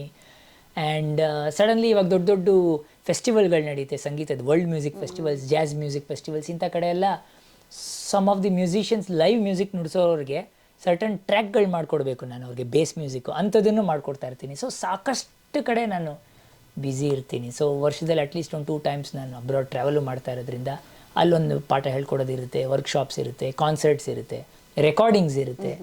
ಸೊ ಅಲ್ಲಿರೋ ಎಷ್ಟೋ ಜನ ಕನ್ನಡಿಗರಿಗೂ ನಾನು ಅಲ್ಲಿ ಹೋಗಿ ರೆಕಾರ್ಡಿಂಗ್ ಮಾಡಿ, ಅಲ್ಲಿ ಸಿಂಗರ್ಸ್ಗೂ ನಾನು ರೆಕಾರ್ಡಿಂಗ್ ಮ್ಯೂಸಿಷಿಯನ್ ಆಗಿ ಮ್ಯೂಸಿಕ್ ಡೈರೆಕ್ಷನ್ ಮಾಡ್ಕೊಂಬರ್ತಾ ಇರ್ತೀನಿ. So many things are going on, but I am happy doing what ever I am doing. ಇವಾಗ ಸರ್ ನೀವು ಅಶ್ವಥ್ ಅವ್ರ ಜೊತೆ ಒಡನಾಟ ಹೊಂದಿದ್ರಿ, ಹೇಗಿತ್ತು ಸರ್ ಅವ್ರ ಜೊತೆ ಅನುಭವ? ನೀವು ಅವ್ರ ಜೊತೆ ಯಾವ? ಅವರು ಬಹಳ ದೊಡ್ಡ ಕಲಾವಿದರು. ನಮ್ಮ ತಾಯಿಯಿಂದ ಗೊತ್ತಾಯಿತು ಅವರು ನಮ್ಮ ದೊಡ್ಡಪ್ಪ ಅವರ ಕಡೆಯವರು ನಮ್ಮ ರಿಲೇಟಿವ್ ಆಗಬೇಕು ಅಂತ, ಸಿ ಅಶ್ವಥ್ ಅವರು ಅಂತ. ಭಾವಗೀತೆಯಲ್ಲಿರೋ ಸಾಕಷ್ಟು ಜನ ನನಗೆ ಬಹಳ ತೀವ್ರವಾದಂತಹ ಬಾಂಧವ್ಯ ನನಗೆ. ಯಾಕಂದರೆ ನನ್ನ ಮೇಯ್ನ್ ಕಾಲೇಜ್ ಡೇಸಲ್ಲಿ ತುಂಬ ಒಳ್ಳೊಳ್ಳೆ ಕಲಾವಿದರ ಒಂದು ಕರ್ನಾಟಕದಲ್ಲಿ ಒಂದು ಗೋಲ್ಡನ್ ಪೀರಿಯಡ್ ಅದು. ಸಿನಿಮಾ ಮ್ಯೂಸಿಕಲ್ಲೂ 90s 2000 ಸ್ಟಾರ್ಟಿಂಗ್ಸು ಸಿನಿಮಾಲೂ ಅದ್ಭುತವಾದಂತಹ ಬ್ಯೂಟಿಫುಲ್ ಸಾಂಗ್ಸು, ಮೆಲೋಡೀಸ್ ಬಂದಿದೆ ಟೈಮಲ್ಲಿ.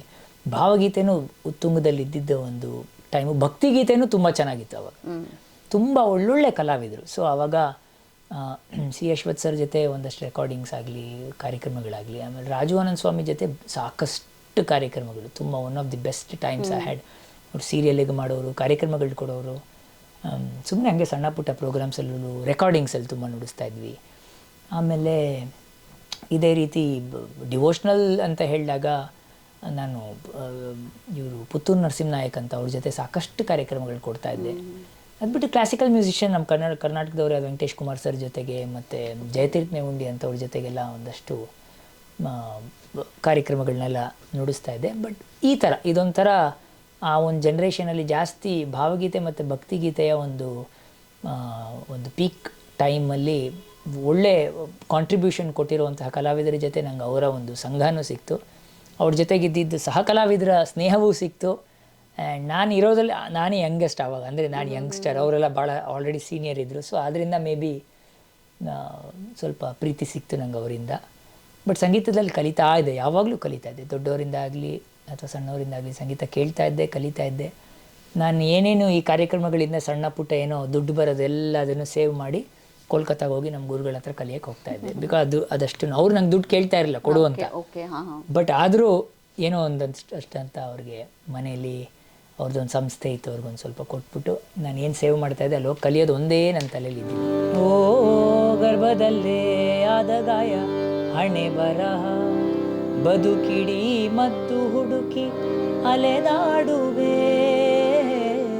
ಯಾರ ಜೊತೆ ಅರಿಯದೆ ನಿನ್ನ ಕಲಹ, ನಿನ್ನನ್ನೇ ನೀನು ಹುಡುಕಿ ಕಳೆದೋಗುವೆ,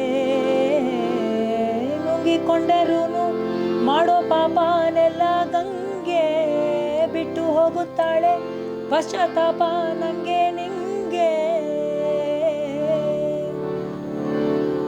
ದರ್ಪದಲ್ಲಿ ಮೆರೆವಾಗ ತೊಟ್ಟ ಹೂವ ಮಾಲೆ ನಾಳೆಗೆ ಹೂದುರಿ ಕುಣಿಕೆಯಾಯಿತೇನೋ ಆಹಾ ಹೋ ರೇನಾ. ಅದ್ಭುತ ಸರ್, ನಿಮ್ಮ ಕಂಠದಲ್ಲಿ ಒಂದು ಹಾಡನ್ನು ಕೇಳೋದೇ ನಮಗೆ ಒಂದು ಸೌಭಾಗ್ಯ ಅಂತಲೇ ಹೇಳ್ಬೋದು.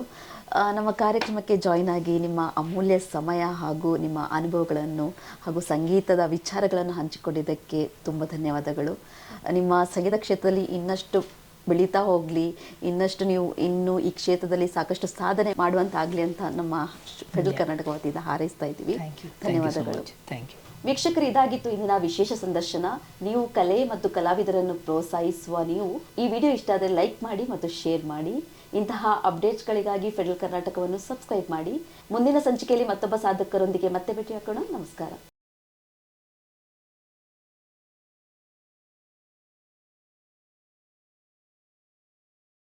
ಹೆಚ್ಚಿನ ಸುದ್ದಿ ಅಪ್ಡೇಟ್ಗೆ ಈಗಲೇ the federal Karnataka YouTube page ಅನ್ನು ಸಬ್ಸ್ಕ್ರೈಬ್ ಮಾಡಿ.